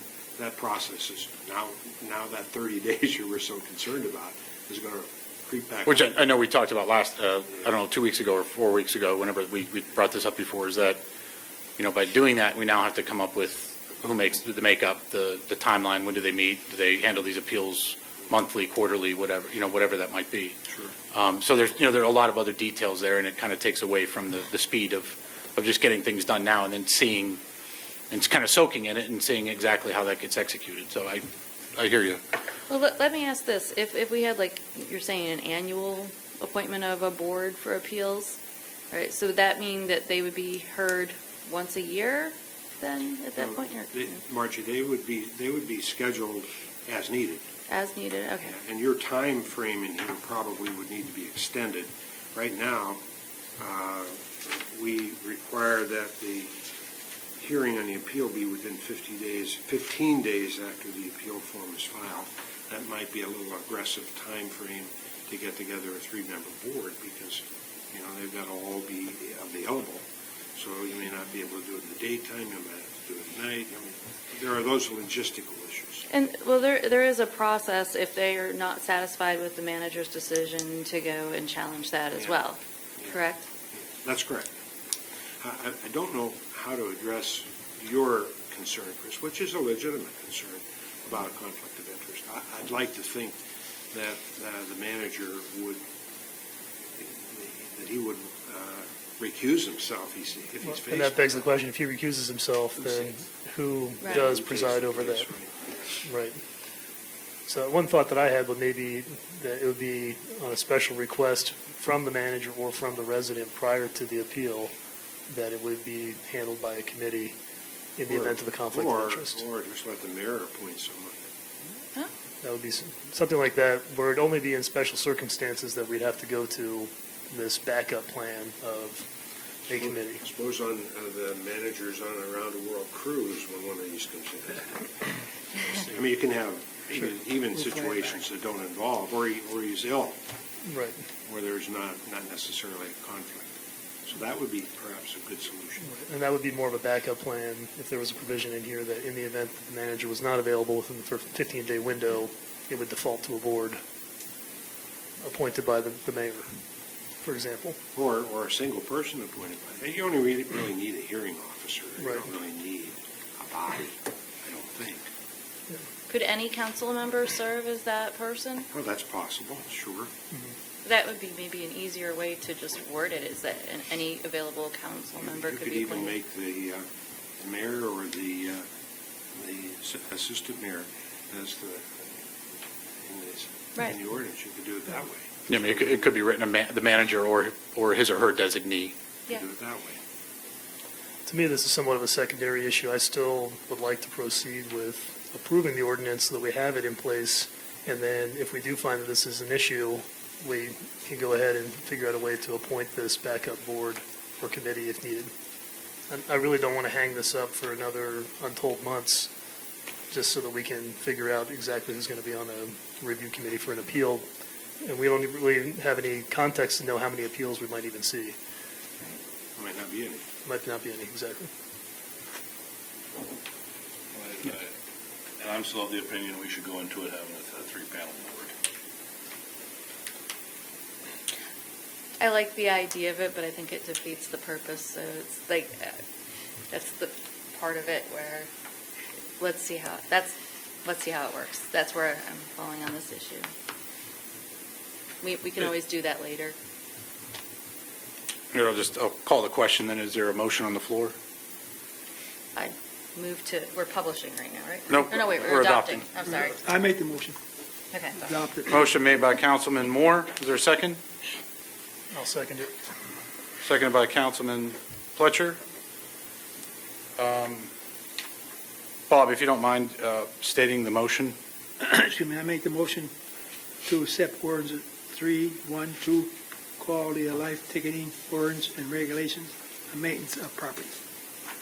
Councilman Pletcher, are you okay with that motion? Because I know we were kind of general there at the beginning. I accept that motion. Okay. Any other discussion on that, we're going to consider to adopt the ordinance number 312 as written? One minor comment. I found a grammatical error in section 4, subsection 11. The word, on the third line, the word shall not appears, and that word should actually be to. So it says, no person shall cause or permit the outside storage of refrigerators and similar equipment, etc., in ranges not in operation to be discarded, stored, or abandoned on any premises. So shall not should be removed to 2. Correct, and substituted with the word to. You gentlemen okay with that Yes. change?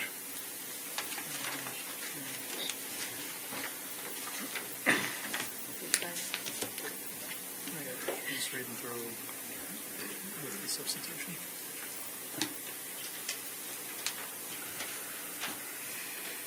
You good? And to be clear, we can amend this later if we find that we need to. We talked about that before. Yes. Okay. That's about, remember, Tom, we talked about if you want to tweak it, we can. Oh, sure, you can do that anytime. That's it. Okay. Just one comment. I do appreciate that we had residents that did come and voice their opinion about this. Unfortunately, it seems that we are getting somewhat of a biased feedback at this venue, meaning there have been several citizens that have come up to me over the course of the past couple of weeks since this has been published that said that they did receive it, that they did see it in the public, and that they also are in favor of it. And so I just want to balance that out, that it is somewhat of a one-sided presentation that we received from the citizens tonight. And I think that we are representing the greater citizenry as we consider both sides of this. Thanks for bringing that up. And I don't know, I had the same experience as you, and I think we've all received letters and we've been around it. I'm going to request that this be a roll call vote. Bob? Yes.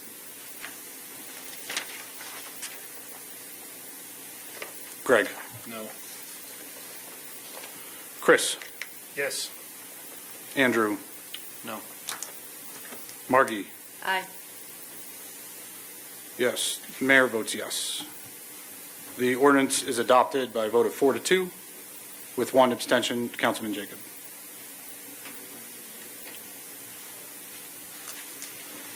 Thanks, Matt. Yeah, if you could hold tight, because I'll be calling you back up for the other one here shortly. Thanks.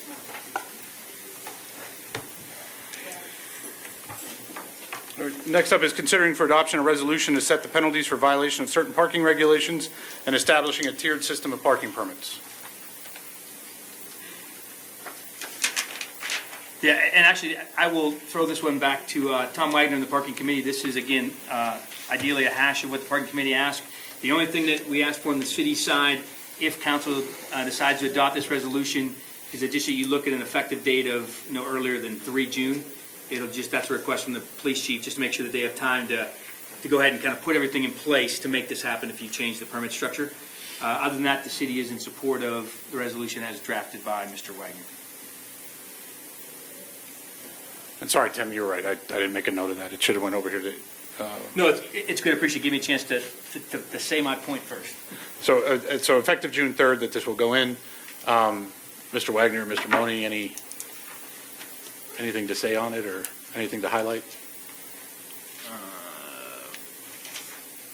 Despite some of the confusion of people that I've heard from, at least today, from seeing the agenda published, we are not raising the hourly rate at the parking meters. I don't know how many times I have to say it. The meters will remain at 25 cents an hour. Where some of that confusion may come in is if you do use meter feeder, there is a fee that goes with meter feeder, but we are not actually raising the rates on the meter. So if you put a coin in, you will still get what you got in the past. Right, and just to clarify, just so there's no confusion too, the rates with meter feeder are still $25 an hour, but there is a convenience fee. 25 cents. 25 cents an hour, oh shit. Okay, don't publish that, 25 cents an hour. Whew, that would be a big change. New York City. But there is a convenience fee with meter feeder. If you want to use the app, you're paying for that convenience. But it is still rated at 25 cents per hour to use it. Sorry. I actually have a question about this. Okay. What is defined as an unmetered lot? Is that like a current parking permit lot only? Which, Like an unmetered lot? Yeah, and did we address? We didn't, Yeah, we addressed that. the lot on said any meter. Saucy Mary Street? Yeah, Which is permit only? that's going to be Okay. needed. But that was that was also supposed to cover, the $20 fee would also be any parking lot, metered or unmetered. Correct. This just says, right, unless I'm reading it wrong, this says non-priority parking in any unmetered parking lot in the parking garage within the city. That should be Any parking lot. any parking lot, not unmetered. Unmetered, just limit them to the one by Trend where Trend Furniture was. This is any Any parking lot. any yes. parking lot. Yeah, no parking garage. I think that's a good catch. And just for clarification too, some of the parking updates that I said we'll come back to council on. If council approves this, there are some ordinance things that we'll have to clean up, like the ordinance says that like the dime is defined as a park, all that will go away with this because you've kind of tied it all together. And one of the goals will be, it'll take us some time to implement it all, but it'll be looking at getting rid of any unmetered parking place. That's what- And they'll all now be, again, there'll be a transition period for us to do it, but good catch, Greg, on. So for those watching, section 1C, Greg was talking there, take out the unmetered, so it just says parking lots, because some of our parking lots are metered, and some are unmetered currently. The goal will be that they'll all be metered if this gets implemented. We'll start putting meters in all places. That's also in section A where it says unmetered lot. So that would be a moot point if we're going to meter that lot again. It would just be general for monthly fee of $40, which would permit parking at any metered location, metered lot. We can just undo unmetered lot and parking garage. Yeah, right now it lists both, so it would work the way it is, or we could just say parking lot, change those two things to say parking lot. Any metered location, parking lot, and parking garage. So you'd get rid of metered lot and unmetered lot and just call it parking lot, which Okay. says the same thing. Is that what you're looking at, Greg? Yeah, but I thought when we talked about it, and maybe we don't need to be this specific in it, but for letter A, it would have been the $40, which will permit parking at any, I think it was any on-street meter parking, any parking lot, or the parking garage. Which means the same thing. Yeah, I see what you're saying. Yeah. So Greg was adding, the first thing it says, parking at any on-street metered location, parking lot, and parking garage, to clarify, right? Is that what you're- Yeah, good catches. So that's what it was. I mean, And there will be some cleanup things that, I don't want to stop the resolution, but we were looking through the ordinance, there'll be some cleanup things that'll come back, that'll kind of clean up some of the language in there, to kind of get everything in line, because we won't have, everything will be, the goal is, my understanding is everything will be metered once it gets passed. We'll work to try to get everything metered. And then it'll be on a first come, first served basis across the city, is that correct? Yes. Yeah. Just in case anybody hasn't read it, that people who already have a permit, that will be honored. Right? Until I think that was- until it expires. Section 3. Yeah, I Yes. think you put it in. Section 3. It'll be honored until It its expires. current expiration. Right. Correct. And at which time then a new permit would have to be obtained consistent with the new resolution. Correct. So my understanding is, and I can clarify this with the chief tomorrow in our staff meeting, any permit that someone has as of right now would be honored. So if somebody's has paid for parking for all year, they're locked in. But if the council passes it tonight, even though it'll come in, whatever we can get the effective date, we can figure out, there can't be a mad rush tomorrow for effective. My understanding is, if it passes it tonight, all new permits will be under this construct. It'll just take us some time to implement that. So somebody won't be able to come in tomorrow and get an old permit. We'll start issuing the new permits once we have those available.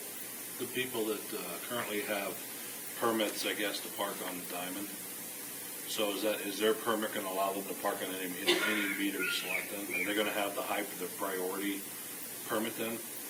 Only if they choose. Because, no, if we're That's a saying, good if we're question. saying that. But their we're current saying permit until is the current only for the permit. diamond, Yeah, the correct? current permit's only for the diamond, It's so whatever I think, it was for. I think the current permit will be, you'll still be allowed to park in diamond. I don't know that you'll jump into another No. class automatically. But that may be a question I can talk to the chief about. If there's a transition, like you're like, okay, I don't want that anymore. Can I pay an extra? Can I turn my old one in and get a new one? Yeah. We can look at the cost transition. Somebody Prorated. wants to flip it. Can I get some credit for the 5 months I've already got paid? I mean, that makes sense to me. If We can work up a transition plan to do that. And I think the idea of it, a little bit behind it, and it's just permitting parking that we're looking at right now. My thought anyway was to try and shuffle some of the current parking permitters that we have currently on the Diamond, taking up all those spaces, and other places in the actual downtown, to try and shuffle that traffic into the parking garage that is not that far away. To keep some of those, what we call prime parking spaces, open for people who need to run to the post office for 10 minutes, or are running to the Diamond Park to get coffee, that takes them 5 minutes, or, prescriptions at the pharmacy, or something like that, not people who are going to be parking at the Diamond for a 12-hour period of time.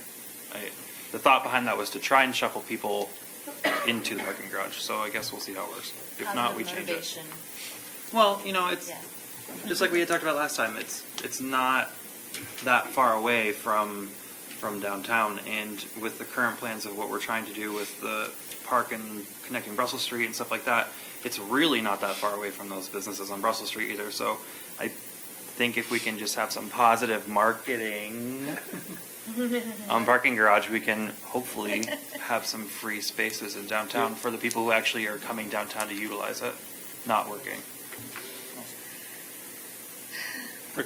Is there a motion?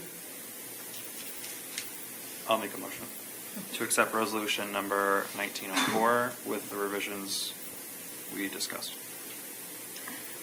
I'll second it. Motion made to, you throw effective date June 3rd on that? Oh, sorry. I make a motion to adopt resolution number 1904, effective date June 3rd with the revisions discussed. Okay, that motion was made by Councilman Money. Councilwoman Brown, you're okay with your second? Any other discussion?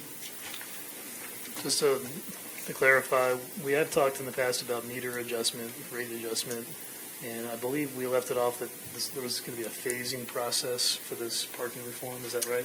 Yes, this is phase one, Phase and we're sort of, No, phase 1 was meter feeder. oh yeah, I'm sorry, phase two, phase two. All right. And we'll see how this goes and then sort of reset our priorities.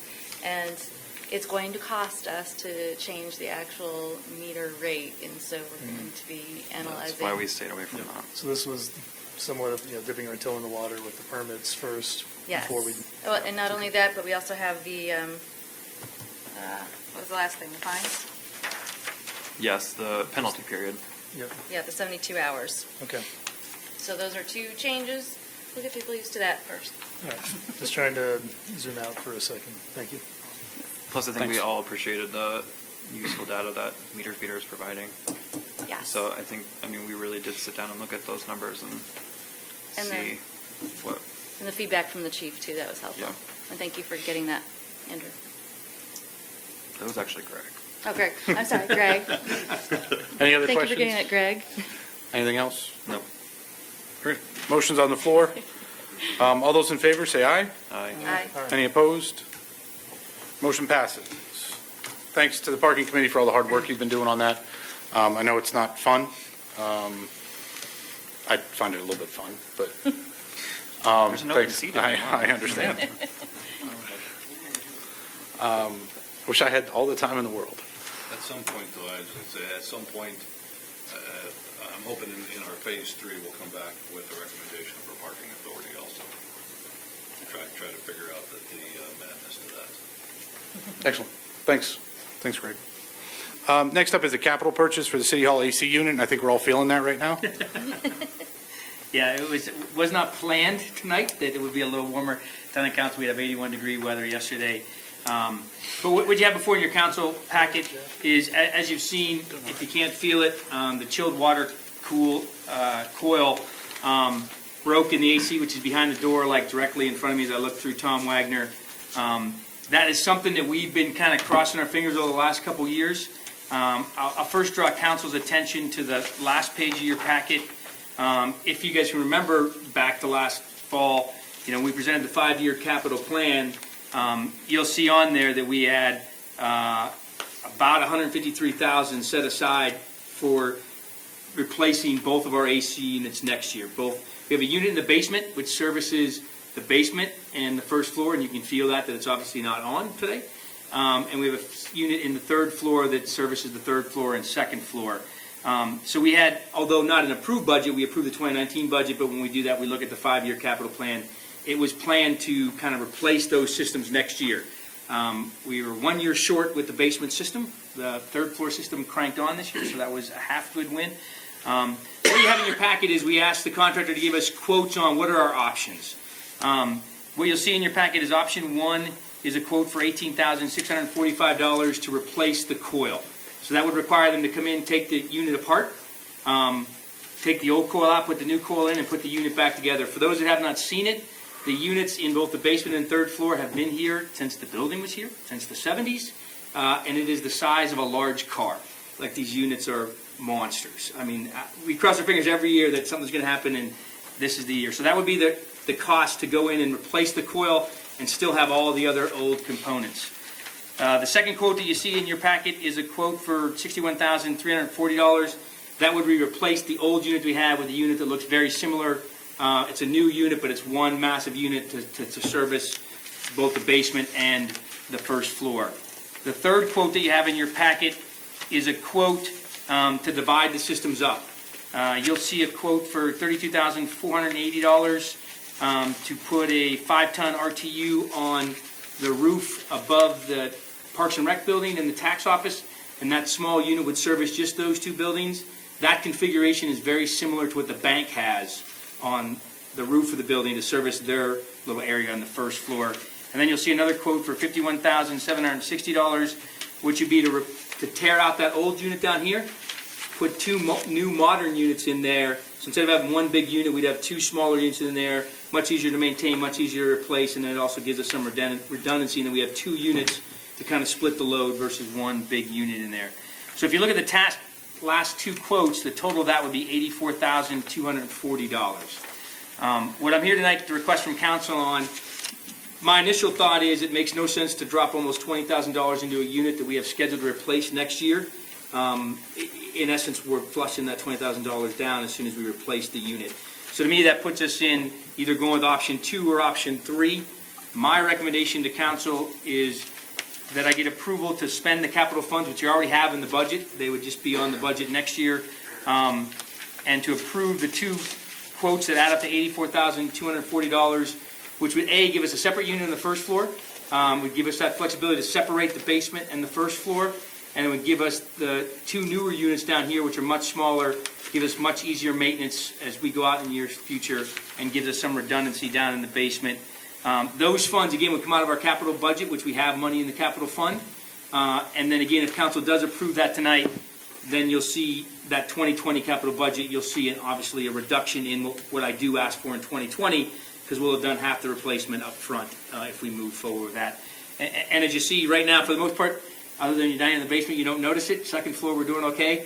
But I know that Bud in the tax office and the Parks and Rec are starting to feel the pressure as we get these 80-degree days. So it is kind of a priority to us not to try to wait through the summer season. So pending any questions, and again, I have Matt Young here if you have any detailed questions on the units. He's worked with them. Matt also has both education and experience in the AC world. So if you got some technical questions, I will definitely punt to him so I don't overspeak. But the recommendation is to move forward on that third set of quotes. Councilwoman Brown, did you have something? Yes, I have a concern. All right, so I understand with the old unit, why you would have just one person that you would go to repair that, probably very limited availability. However, if you are talking about replacing the existing system, is it due diligence to have quotes from only one company? So can you handle that, Matt, or? No, we certainly can do that. More companies to quote on Sure, the same thing? absolutely. All right, that would be my main concern. The one thing I will kind of, a follow-on question to that, which I thought is where Councilman Brown was going to go, there's been a lot of concern in the last couple of years about, we've been kind of locked in with Rennick. We went through a big drill about 2 years ago, because they said there's a lot of other people who would bid on these contracts. Nobody else really bid. You know, we went through the whole drill, and Rennick's the only one that wanted to play with our old systems. No matter what we go forward, even if we go forward with the systems that Rennick, suggested, this will open the door for two reasons. One, we've got much more modernized systems in here, so more vendors, I think, will have the ability to, these aren't proprietary systems that Rennick will be putting in. These are just commercial systems. The other thing is just a news of where Rennick's lock used to be that the controllers are what we were mostly concerned about. The control systems, our ability to manage and maintain these systems. That part of the Rennick Brothers is separated off. So we're already set where we're going to have to go with a different company to maintain our controls. So I think even when we go back to the maintenance of whatever we put in here, I think it will open the door in the future as well, that more people locally I'm hoping will bid on these maintenance contracts in the future, because one, the control systems are now going to be separate, and a separate contractor, if you will, and two, the newer systems, whether we go with Rennick or whether we would go get a second quote, it will open the door for us in kind of moving forward with that. Matt, could you get a couple more quotes? Yes, sir. That would be only for if we replace the full system. So is the first question whether, but you said they can't replace the coil now, right? Yes, you can. They can, but it's basically $20,000 to basically tear the old system apart, put this little new piece in, and put all the old parts back together. My recommendation is not to go with the repair, because it's just, my concern is they put it back in and now the other coil breaks through the whole art of tearing this thing apart, putting a new piece in and putting it back together. I'd recommend option either 2 or 3. Our recommendation is we kind of split the systems up and kind of. Okay, so the first decision we have to make is whether we want to go with a lower expense but probably shorter life of just replacing that, or if we're going to go with a whole new system. So I think that's our first thing.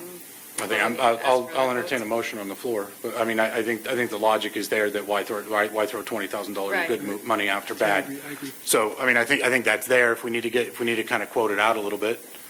What kind of, no, nobody made a motion yet. Oh, But what kind of timeline are we talking about if we needed to go get other bids for someone to come in here and do an AC unit? It's hard to say, Mayor. We could have something turned around in maybe a couple weeks. Some contractors may want to have 3 or 4 weeks to get something, because they're essentially you're redesigning your ductwork, especially for the first floor. But you also have to keep in mind too that those 2 offices are the greatest heat gain, meaning during the summer hours you're gaining a lot of the heat from the outside through that glass window on both sides of those offices. So they're going to be in dire need of some air here shortly once we get some warmer days. But I think most contractors can probably turn some numbers around within 30 days. And I think in install time, if they would focus on that rooftop unit for the tax office and the Parks and Rec, could probably be done in a week. And just to clarify, so how we went with Rennick and why Rennick's the only one on the list, and correct me if I'm wrong here, Matt.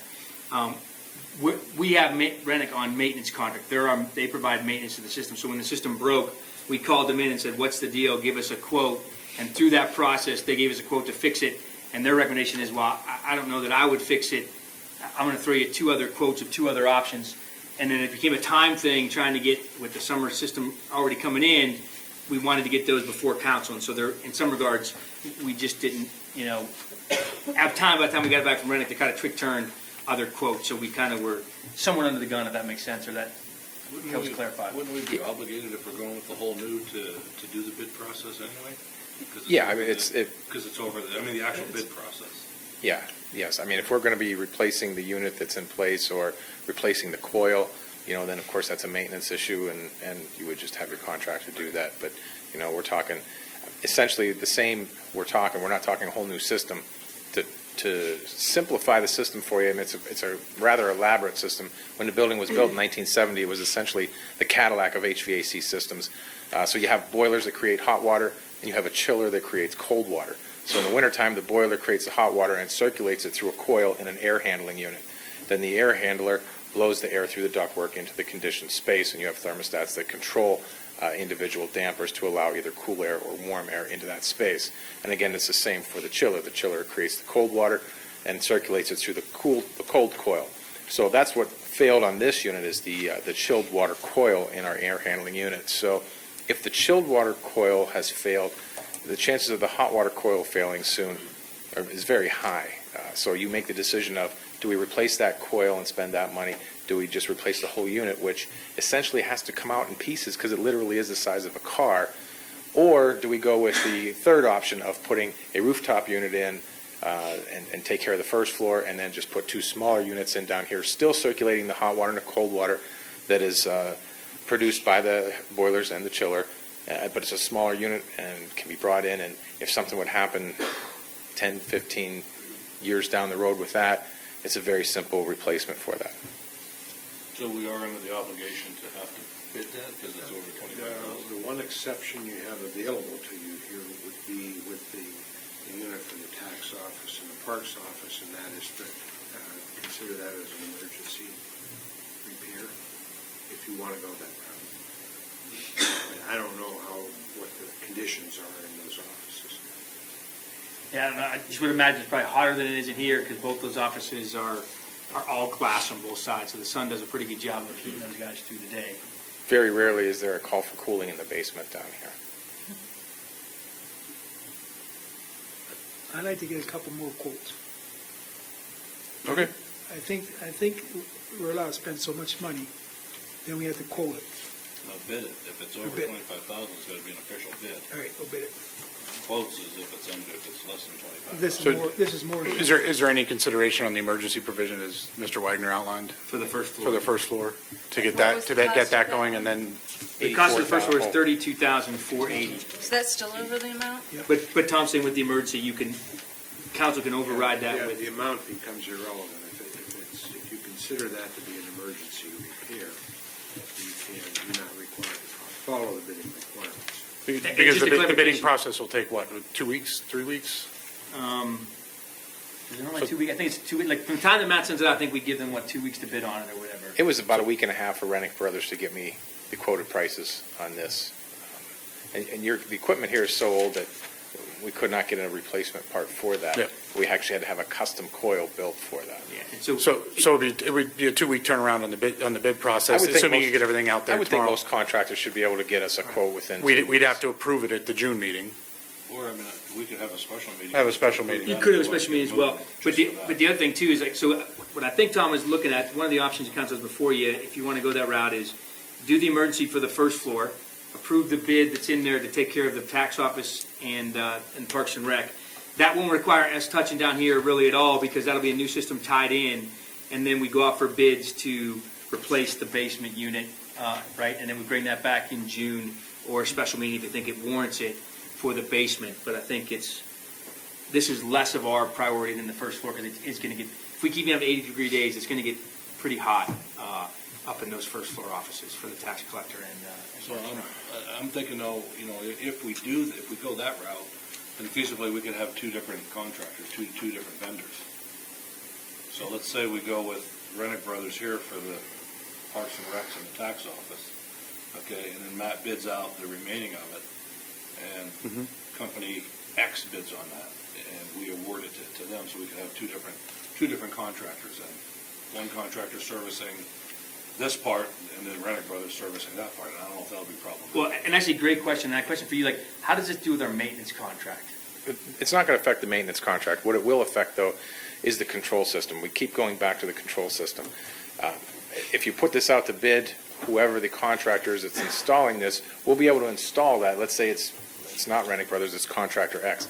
They can install it, but we still need to have Rennick Brothers because they are the ones that are the proprietor for the control system, the closest one that we have, to actually dial in the controls and set the system up. So now you're, as Mr. Greg Bauer was saying, we may have 2 contractors, one installing and then Rennick coming in and actually doing the control system portion of it. They can certainly come in and hook it up, they just can't work on the controls. So there would be another cost There would be an additional cost if we had. if we wanted somebody else upstairs. Again, but you may get a contractor that can come in and install it at a lower price, and the price for Rennick to come in and do may put you right back in the same category. It may not increase the cost. Does that make sense? Yeah. Okay. So whoever, the contractor who would install, they can't do the controls either? That's correct. If you have a Yeah. whole Now- new system? Now, the rooftop unit, that would be totally separate from this, so they would have their own controls, and that's not an issue. It's tying this system in to the current system. And it can be done, you can have, we can have, any contractor wants to bid it can install it, but we still have to have Rennick Brothers or a contractor that is capable of working on those controls, which Rennick is the closest, would have to come in and get everything connected and tied in. And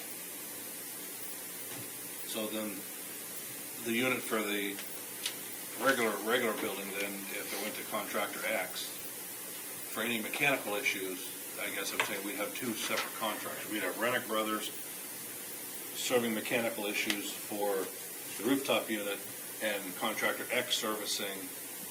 No, what we would have is if contractor X did get the contract to install this portion of the basement, Rennick Brothers would still do our maintenance on that, our maintenance, through our maintenance agreement. On Yeah, the that's, new unit. yes, absolutely. No Yeah. matter what. Correct, no matter what brand they use, exactly. That was always the struggle that we had was, we could have contractors come in to give us a quote on maintaining the system, but it was the control portion of it.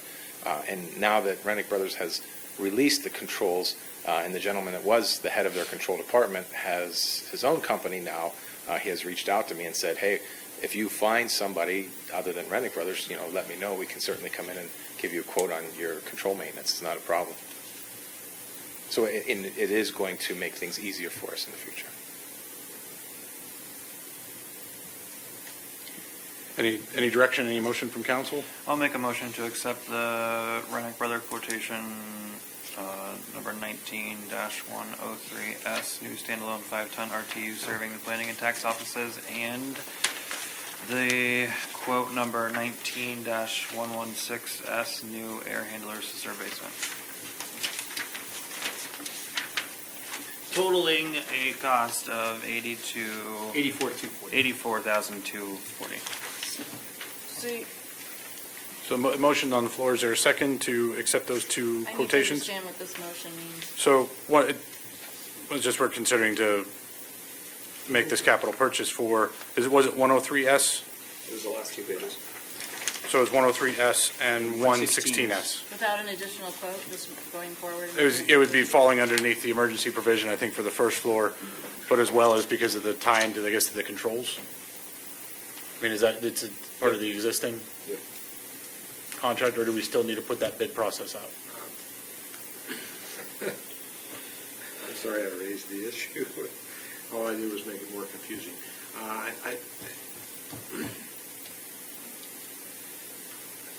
If you're going to apply the emergency provision, you probably should only apply for the first floor replacement, the tax office and the clerk's office, because that seems to me to be the only one that requires immediate repair. Or we have any problems elsewhere? I understand the other units are working, but not well. So that would be quote 103S, right? Maybe we misunderstood. Yes. Essentially, this whole unit is bad, and something needs to be done to maintain this space in the basement and the space on the first floor, because this unit down here takes care of both of them. If you're going to repair it, essentially you're only repairing half of it if you just do the first floor. But I guess you still have an issue. If you do the rooftop unit for the first floor, you still have an issue with an uncontrolled space for the basement. I understand it, but the only reason I raised the issue is because I hear people cooking up on the first floor, but nobody's cooking down here in the basement, because we only use this space infrequently. So there would be time to investigate that. That was the only reason I raised it. Then if you want to just delay the whole process and solicit quotes for the whole works, that's okay too. It's just that, you have to consider the needs of your occupants. Is there an amendment Yes, I will gladly amend my motion to what? to accept quote number 19-103S for new standalone 5-ton RTU serving the planning and tax offices, totaling a cost of $32,480. Only. Okay. There's a motion on the floor to fix the problem on the first floor per quotation 103, ending in 103-S for $32,480. Is there a second? I will second it. Motion made by Councilman Money, seconded by Councilman Pletcher. Any other discussion on that? Just so I understand, the other unit will not only service the basement, but it'll service like the second floor too.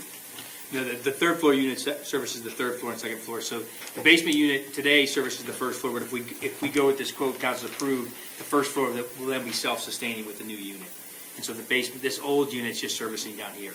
And what we'll do, just so council's aware, if that's all the council approves tonight, then we'll get other quotes for the basement or bids, and we'll send those bids back to council for approval on a bid to take the old unit out of the basement and replace the units down here. So what will take care of the first floor then? The one that Andrew just put in his motion, that one right there, the 32480, we'll put a new unit on the roof of the first floor, and it'll separate the first floor from this unit, basically.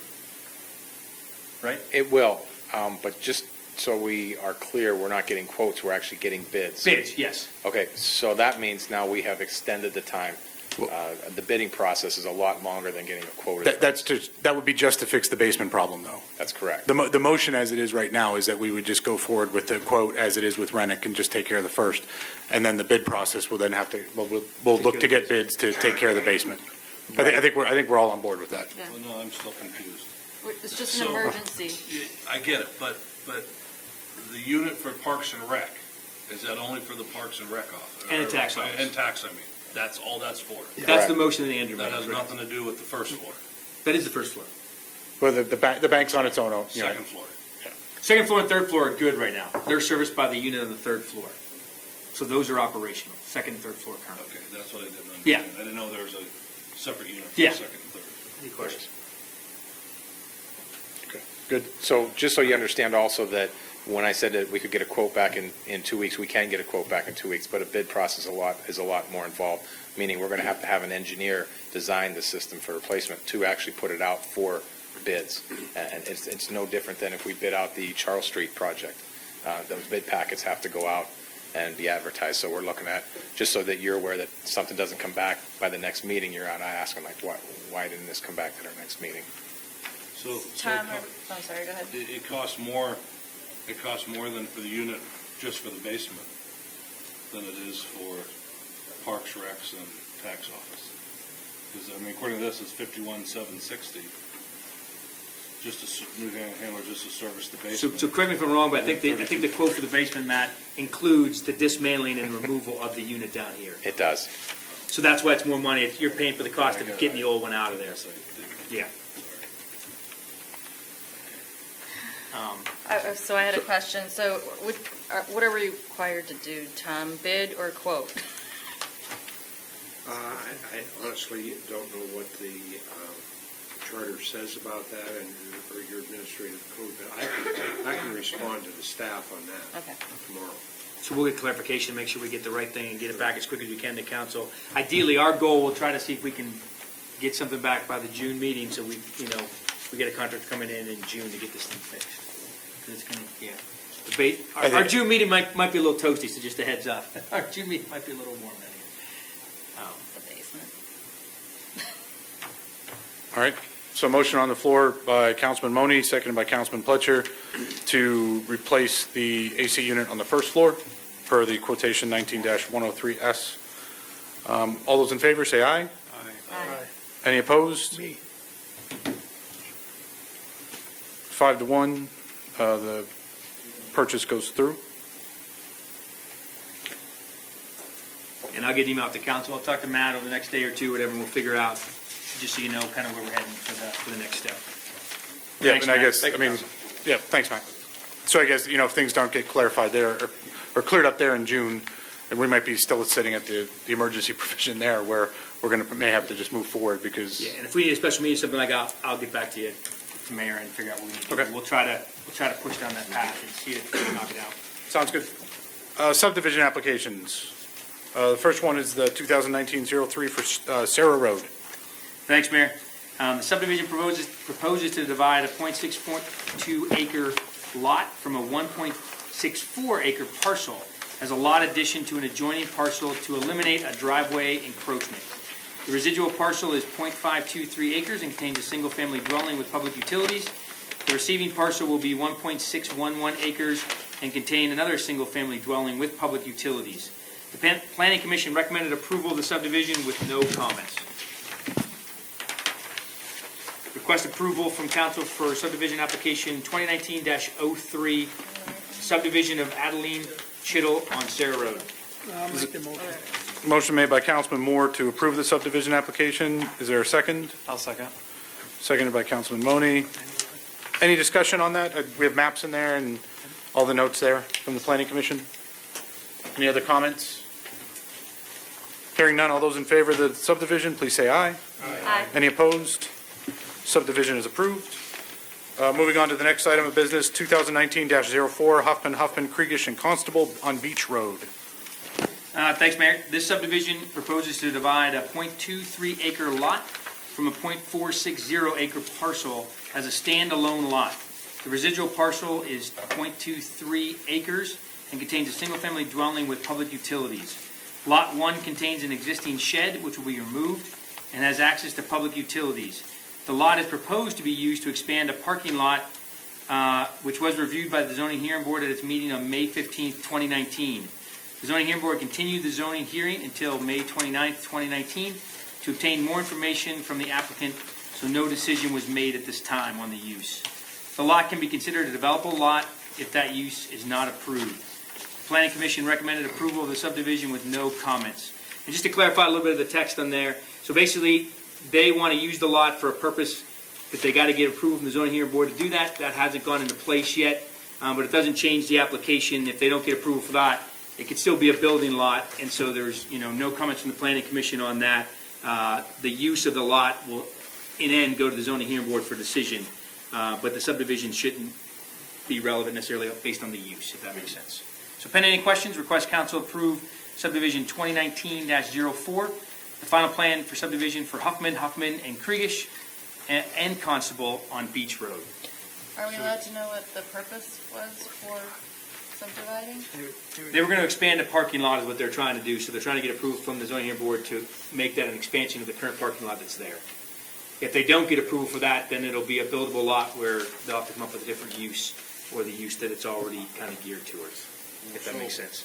Well, like, if we approve this, and then zoning turns it down, and then the owner doesn't want to, They subdivide this. doesn't want to go through with it, then how's it going to affect that? So my understanding, and correct me if I'm wrong, Piper, my understanding, if you approve the thing, that it will go through and the lots will now be separate. What that use is going to be dependent upon the zoning board, no different than what it would be today if I had a lot and I wanted to change the use. The zoning hearing board would change that use. All council is doing, if you approve it, you now make, instead of one lot, there are two. The use, it just hasn't been determined yet, but in essence, it'll still be two lots. It's Right, intended for a business. But But if zoning turns this down, and then the owner says, well, then the heck with it, I'm not going to pursue buying the property, where's that leave the owner then? Is that the owner would be able to use it as a building lot. The Okay, lot is but- large enough to be used for a permitted Right, use in that but I'm district. asking if you can't use it as a parking lot and zoning says no, Yes. he may not want to purchase that property then. is So it, what happens? you're basically saying he just doesn't want it, so he doesn't want the two lots anymore, he just wants to keep it as one lot, one contiguous lot, right? Right, but he wouldn't have that, like, That's what I'm asking. so if he moves forward, he'll own both lots. Let's assume the sale doesn't go through and doesn't get the use proposal. He'll still own those lots, he just will own two lots now instead of one.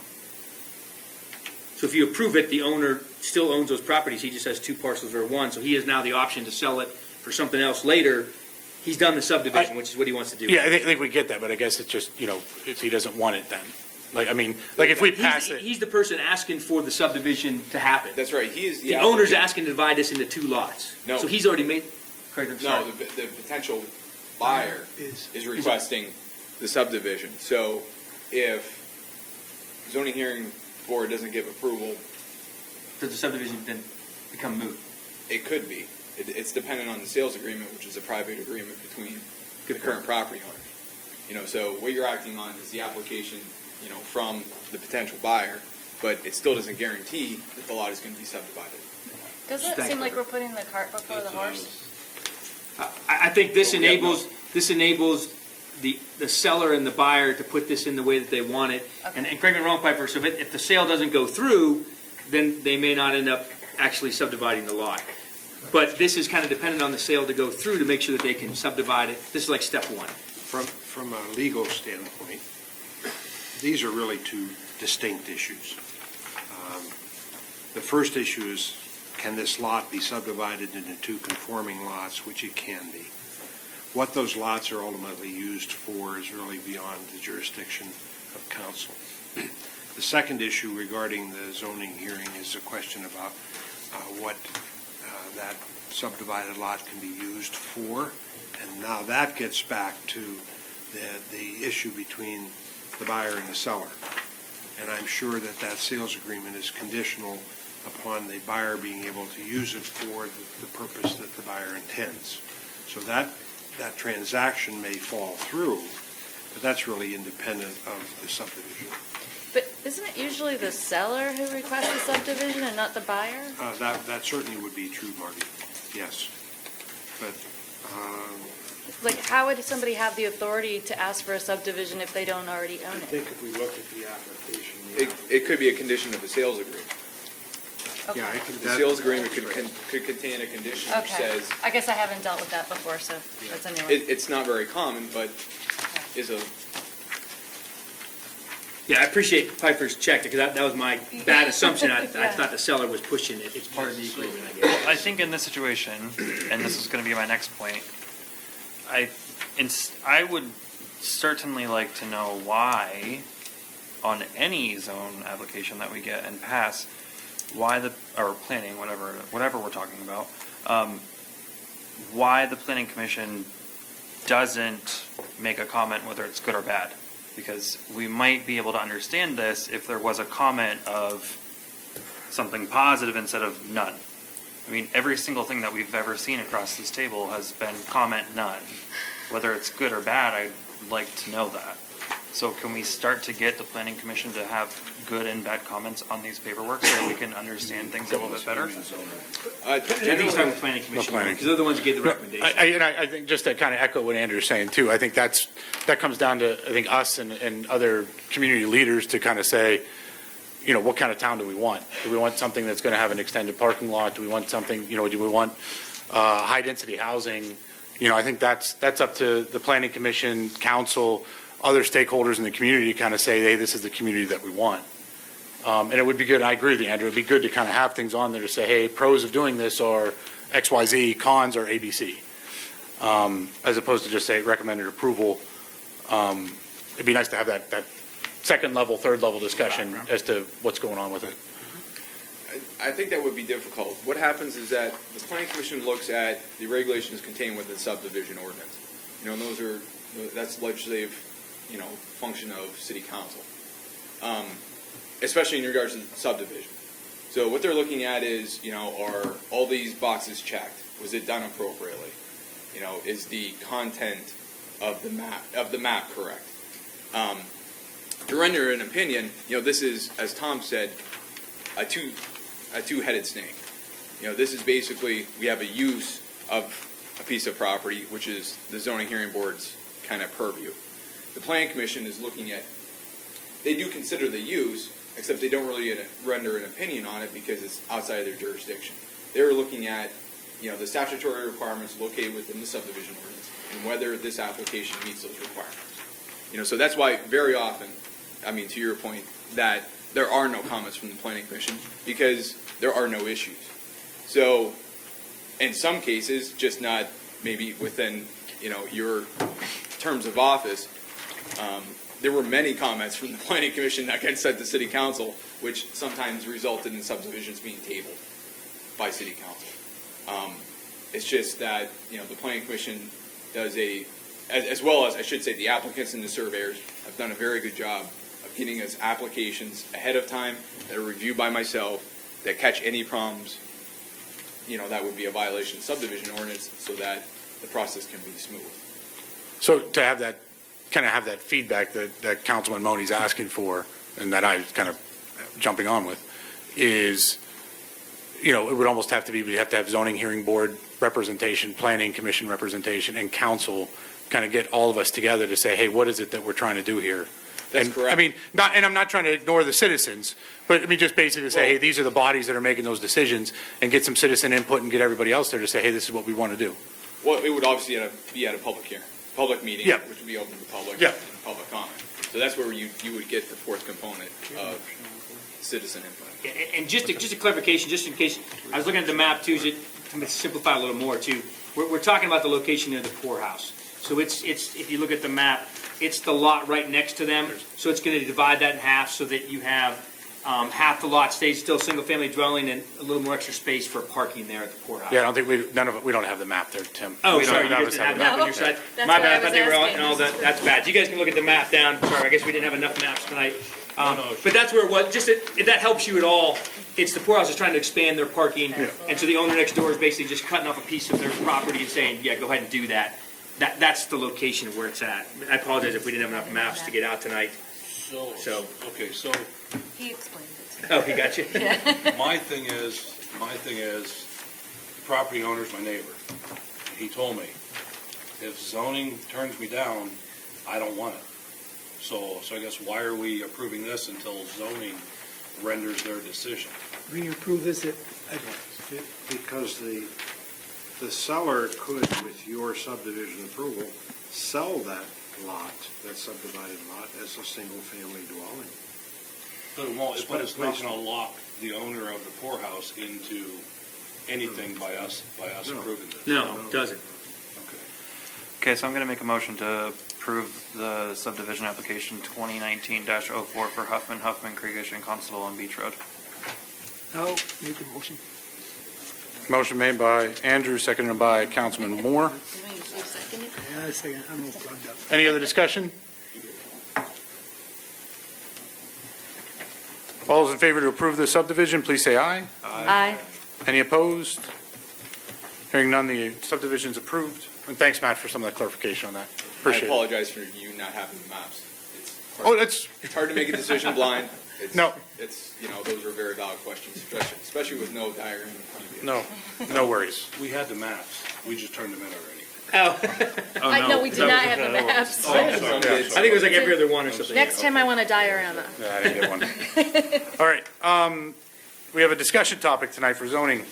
I know we have some zoning ordinance amendments here in the packet here. We're not making any decisions on these tonight. I know we've been here for a while. Is there any discussion that council wants to have on the proposed zoning ordinance amendments? Because I know Matt has put some time into getting these together for us. And Matt, I don't know if you want to maybe take a few minutes to maybe highlight some things? Sure, yeah, I'll just really quickly, the first one is telecommunications, deals with coexisting, or co-location of communication antennas. Current ordinance has this provision in there. It is mostly focused on co-locating existing cell sites and across different customers and businesses. So it's obviously not geared towards maybe some new technology coming along, smaller antennas, smaller sites. So we would want to encourage that, which our current ordinance doesn't do.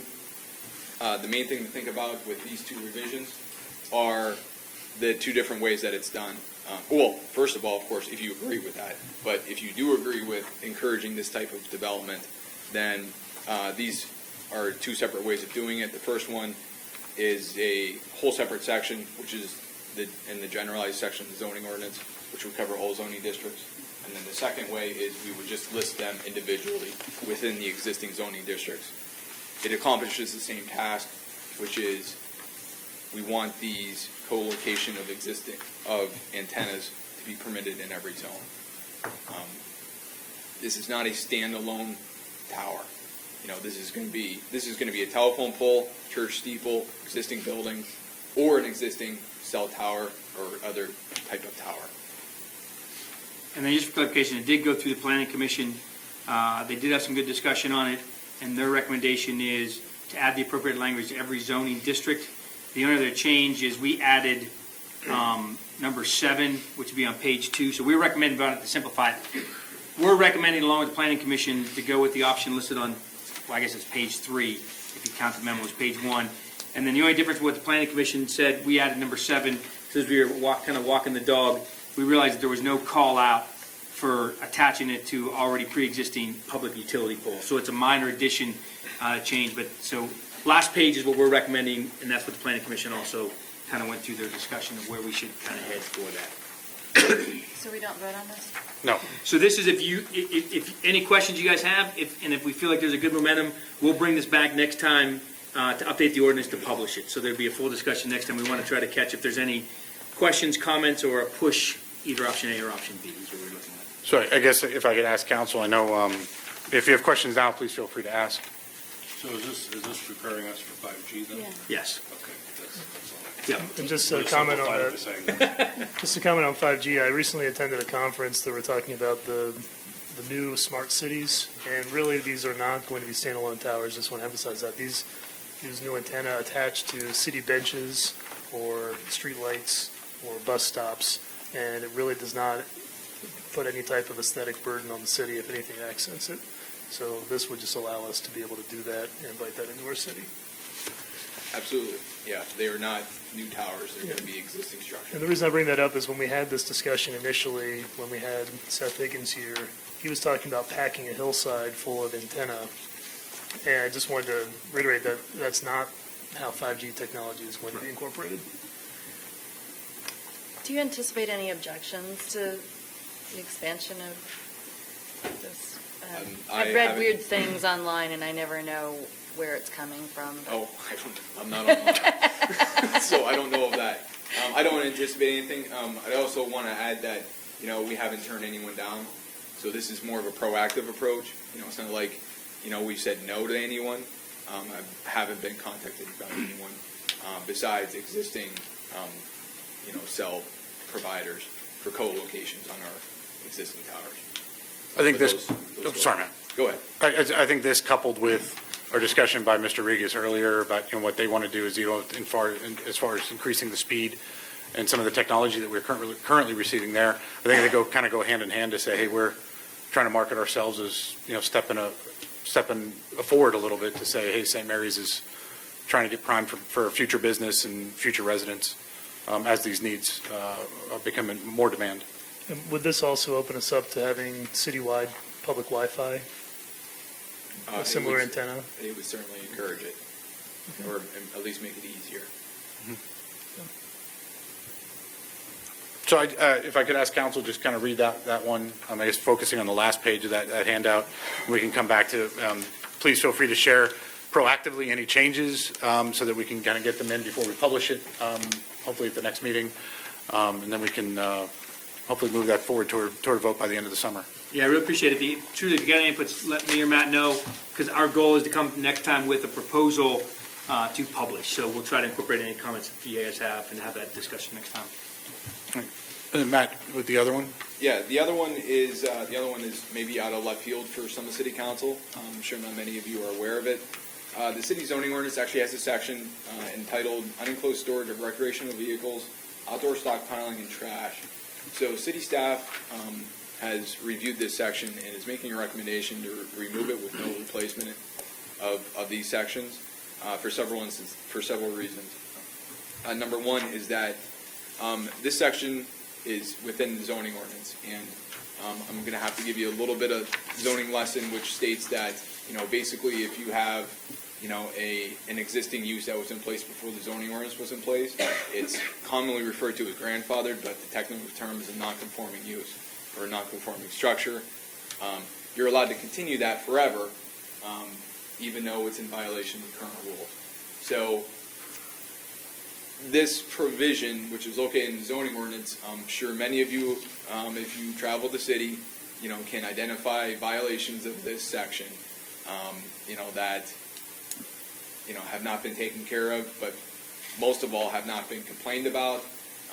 Really, city staff doesn't believe that the residents of the city see this as an issue due to the lack of complaints, as well as what I said before about the non-conforming use. What would happen is that it would be very difficult for the city to refute someone saying that recreational vehicle was not stored there before this ordinance due to lack of evidence. So just to clarify, and correct me if I misspeak, Matt, what the ordinance does, we found out through kind of going through this ordinance clean, that we're going through all these ordinance, it technically prevents you in the city from parking your RV in your yard more than 72 hours. Technically, we should be out enforcing and moving it. The reality is we've gotten, I think, a total of 3 complaints over 12 years, And if you drive around, I can tell you there's an RV right next to they're all over the city, and a lot of them are going to claim that, hey, I've had my RV since before the ordinance came into play, 2006. We just feel that this is something that most residents don't seem to care about it. A lot of residents have the RVs, and so to us, it's get rid of the ordinance and allow people to park RVs in their property. Literally, if we were to kind of start enforcing this to try to crack down, it's all over the city, and we've been doing it for a long time. We are a recreational community with a lot of people that have those RVs, and it's just not an ordinance. Like I said, Matt could find 3 instances over 12 years that he's been here where we've even started to address the issue. And correct me if I'm wrong, in those 3 instances, not all 3 did we give someone a violation and get the RV gone. It just means that it came up like 3 times over a 12-year period. It seems like most residents are happy with the kind of the flow. So how do we kind of reconcile this with the discussion we had earlier on the quality of life with, the enforcement and the selective enforcement? I mean, are we like, I guess I'm seeing that if there, it just some of this just seems to just not, like, they seem to be in conflict. Like, we're talking about how we want to pass this quality of life ordinance and give this other tool in the toolbox of code enforcement. And we do that, but then we're just going to, because we haven't been enforcing this, we're just like, well, let's just get rid of it. It's So not so I much we guess, haven't been enforcing it, it's just, well, I guess it's never come up. So it's a quality, and correct me if I'm wrong, Matthew, if I speak here. It's not, to us, it's not a quality of life issue because you go through neighborhoods, most residents don't see this as a quality of life. No one's raised this a concern to us over the years, and so we started asking questions. So if this is not a quality of life issue for residents, because no one is complaining, if you drive around, they're all over the city, why is it even on the books for us to try to enforce it? It doesn't appear to us, correct me if I'm wrong, to be a quality of life issue. It doesn't appear to be a quality of life issue for us, but it's something on the books that has never really been addressed. so just remove an unnecessary regulation. That's, It just seems like quality of life is one of those things that you can't really define. You can't wrap your arms around it, but everyone knows what it is. And so that's why we're having trouble explaining it. But, the evidence is suggesting to me that the residents of the city of St. Mary's don't see the storage of these vehicles in people's yards and front yards and backyards as a quality of life issue. And these are all recreational, this is very specifically recreational vehicles of RVs, some yeah. kind. RVs. They are RVs, campers, travel motorcycles. trailers, boats, open trailers, enclosed trailers. I Right. would lump all of them into this category. The one exception would be, and I've seen this, for instance, you have a camper, how is it, if it's in really awful condition and attracting rats and things like that, how do you separate that out if we get rid of this? Is that provided for in the quality of life ticketing? It is provided there. It's also provided in the other Because it's code not really a book. We vehicle. would handle that under our nuisance ordinance. right, it's addressed under other nuisance issues, if it's It doesn't one that's say- in that it disrepair doesn't- state. oh, wait, yeah, I guess it does. Yeah, say this is specifically in regards to vehicles that are in good shape. that. Okay, yes. It doesn't. Okay. Does it specify vehicles that are in good shape? It doesn't, but it doesn't prohibit. Okay. There's no language in here that says it has to be in good. So we think we have hooks, and correct me if I'm wrong, but we think we have hooks in the other ordinance to address those issues when it's, the RV's in a state of disrepair, it's not movable, it's attracting animals. Yeah. We think we have ordinances already to deal with that. This is saying, that this ordinance says that I can go after any RV, brand new 2019 RV parked in your yard, if it's there more than 3 days, I should be ticketed. Yeah, so I'm surprised we have this. I consider this ordinance to be a ridiculous ordinance. Because if I want to park my camper in my driveway for a month, how does that affect quality of life on anybody? It's a camper that I'm using every weekend, and, or a boat, or so I guess I'm just surprised we actually had something like this. Like, But what we were digging through is like, wow. our consensus was, I'm not sure why we have this on the books. A lot of stuff in our zoning. There's probably a lot like this. Why would we care We if could well do a without. neighbor has a boat in their driveway? There are because there's no communities boat? where they are a lot more particular about what you can have, like you can't have some yard ornament or things like that. Yeah. Like no flamingos, right?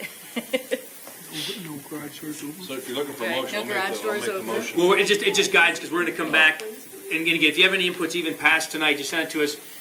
Unless there's some consensus pushing the other way, Okay. we'll come back with the updates needed to publish an ordinance Okay. update, if it seems like the gist of council wants this removed. That's our kind of stand for tonight.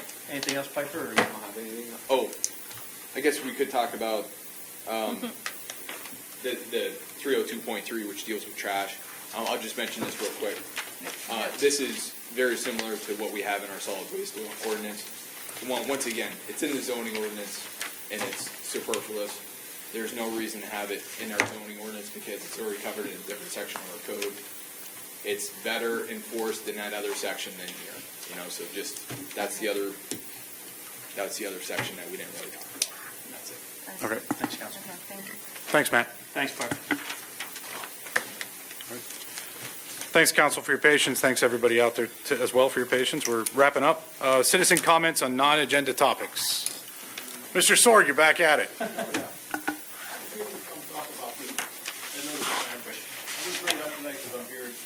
Do you mind turning the mic on, just because people on and if they're watching on TV, if they're still up? Yeah, okay, that's better. There we go. Okay. It's something I've been thinking about, and it's something that you people need to be thinking about. I live on South Michael Road. When they changed the zoning ordinance out there years ago, South Michael Road is residential in a different zone, okay? It's the main access to our airport. Presently, there's a lot of businesses located along there. I think it should be some type of a business district. There's a section from, say, where the park is, Bensinger Park, out to Averyville Road, where there are no businesses. That's the only section that there are really no businesses. Past that, everywhere off of that road, there are businesses. And I brought this up once before. I think the Planning Commission, somebody's got to look at the long-range plan for the city, that road needs to be changed. One of the problems with the road is its classification in the state system. It's a state highway. Its classification is down there at the bottom of the road. Okay, I don't know how many people here know that. You got to get that brought up. You know who's going to bring it back up? You people have to ask them for it. If you don't ask them, it ain't going to change it. I've talked to the people at the state. I've investigated. How come we can't get this road fixed out here? Half the pavement's tore up now. When are you going to do something about this road? Low priority road. Okay, it's one of the lowest priority roads in the state because of its classification. You people have got to ask for classification. You want somebody to move out there to the industrial park, you're going to have to bring that up. One of the things that those people that come here to look at putting something at the industrial park, they look at that classification and go, oh shit, we don't want to have a business out there. They're not stupid. The other problem we have out there is take your cell phone and go out there on a cloudy day and try and use it. You can't. I can hardly use the cell phone in my house. I have to go outside and stand in the lawn and hold it up sometimes. There's no cell service out there. Company comes in to build something out there, they get out of their airplane and come and look around. Damn cell phone don't even work here. We're out in the woods someplace. We ain't gonna build something here. We need something, you people have to get something moving for that also. Those are two things we really need out there. And the zoning, you gotta get that road upgraded to a different level. And one other street that needs upgraded, Sorg Street. Oh, yeah. Okay, that is at the same classification as South Michael Road. And that's a cross street. That really needs to be changed. Those two things. You need to do that. Those are very important things that need to be done here in the future if you're going to build the city and the city wants to expand and get some businesses in here. They're not going to build out there when that road classification is that low. They come out there, throw patches on, it's a mess. From Carbon Road out, it's a mess. You're going to have a nice road going back to the airport. I don't hear anything about when that's going to start. It's going to be better than the road it attaches to. That's a problem. Got to get it fixed. Thanks, Mr. Sorg. Appreciate that. Anything else? Mr. Stewart? You have 3 minutes. People getting wired out like it's Three, okay. just getting Well, started, the first looks thing is, I was here 2 weeks ago and asked to have the sign ordinance. We discussed that. You said to either talk to you about the side or have it on the next meeting. I Yep. see it's not on the agenda. Well, we were hoping you'd bring it up. Well, I am right now. It's pretty late, though. I Well, would have been on the top. Would have It's been a nice. busy night. Okay, so what do? We have the quality of life ticketing. We have a sign ordinance. What happened? The signs were up before 30 days. What did we do? Who's to fall on that? Do we have to call city council and say these political signs are up too early? The way I understand it, you report it just like any other ordinance violation, and it gets tagged and gets investigated and goes from there. Okay, so nobody saw these signs early. Excuse me, Warren. Yep. And then they have 30 days to resolve it. And if they No. don't respond in that 30 days, then they get another letter, and then another 30 days to resolve it. And then, what is it then, guys? then the election's over. Well- So, and again, I think that goes to some why we want to pass the ticket, is if that's something that we find to be important that we want to enforce.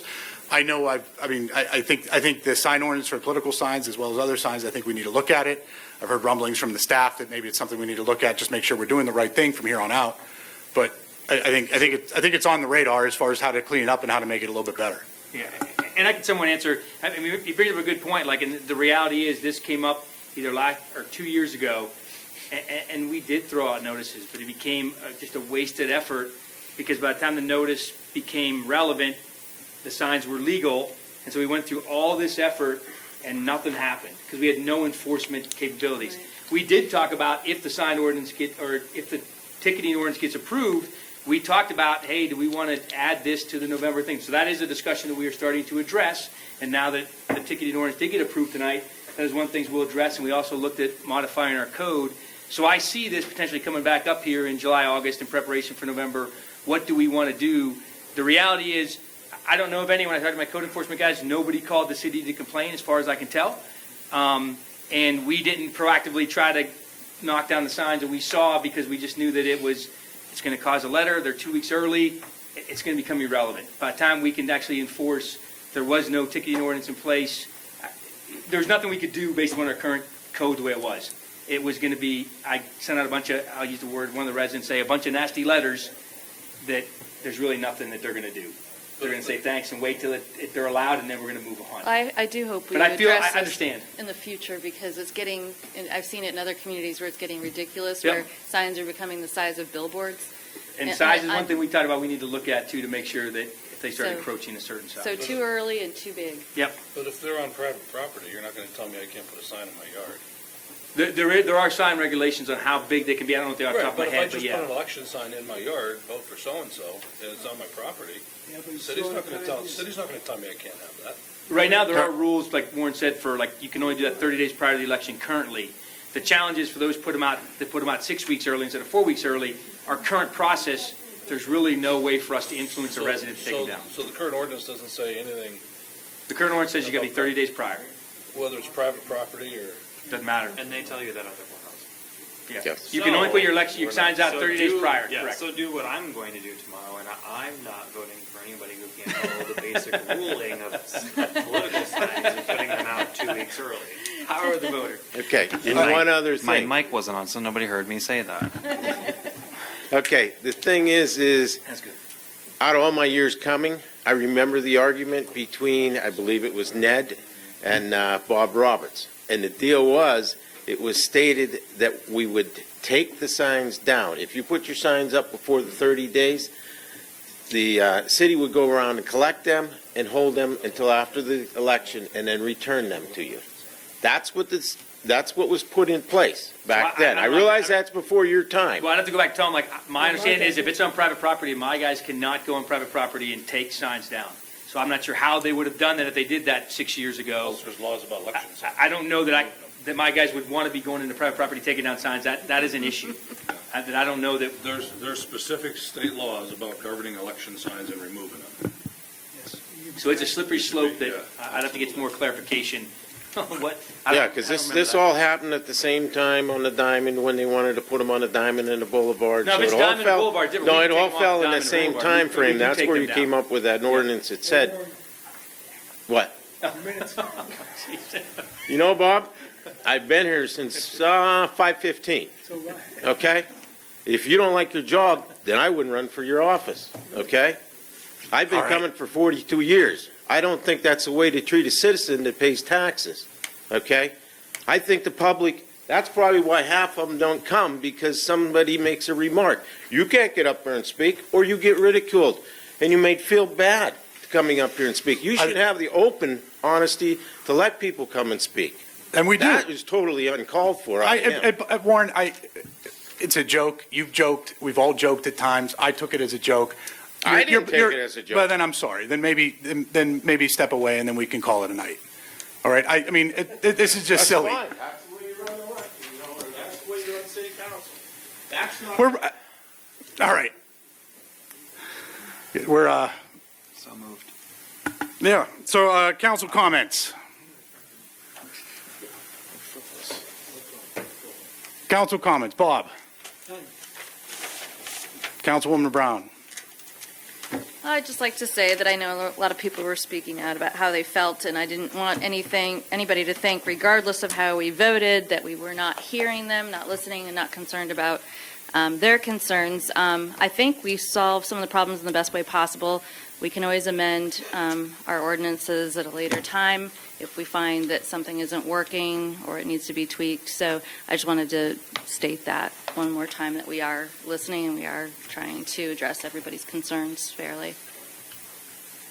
Councilman Pletcher? Ditto. Ditto. Councilman Money? Nothing. Deputy Mayor Cabot? Nothing. Two comments on my end. The Memorial Day Parade coming up on Monday, so looking forward to seeing the community out there participating. I think there'll be some nice participation this year. It's always a great day, one of my favorite days in the community, so I hope everybody can make it out there, at least those of you who are watching. And then the second is tomorrow, get out and vote. You don't like what's going on, you want to have more of a voice, please vote. Please look at running for office. Mr. Sorg, I encourage you to get out there and vote and get involved a little bit more. So thanks. Anyway, everybody have a good night. And our next announcement, next regular meeting will be held on Monday, June 17th at 7 p.m. I'll take a motion to adjourn.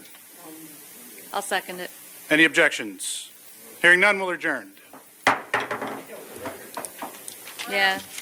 I wouldn't expect it. I mean, that was a record.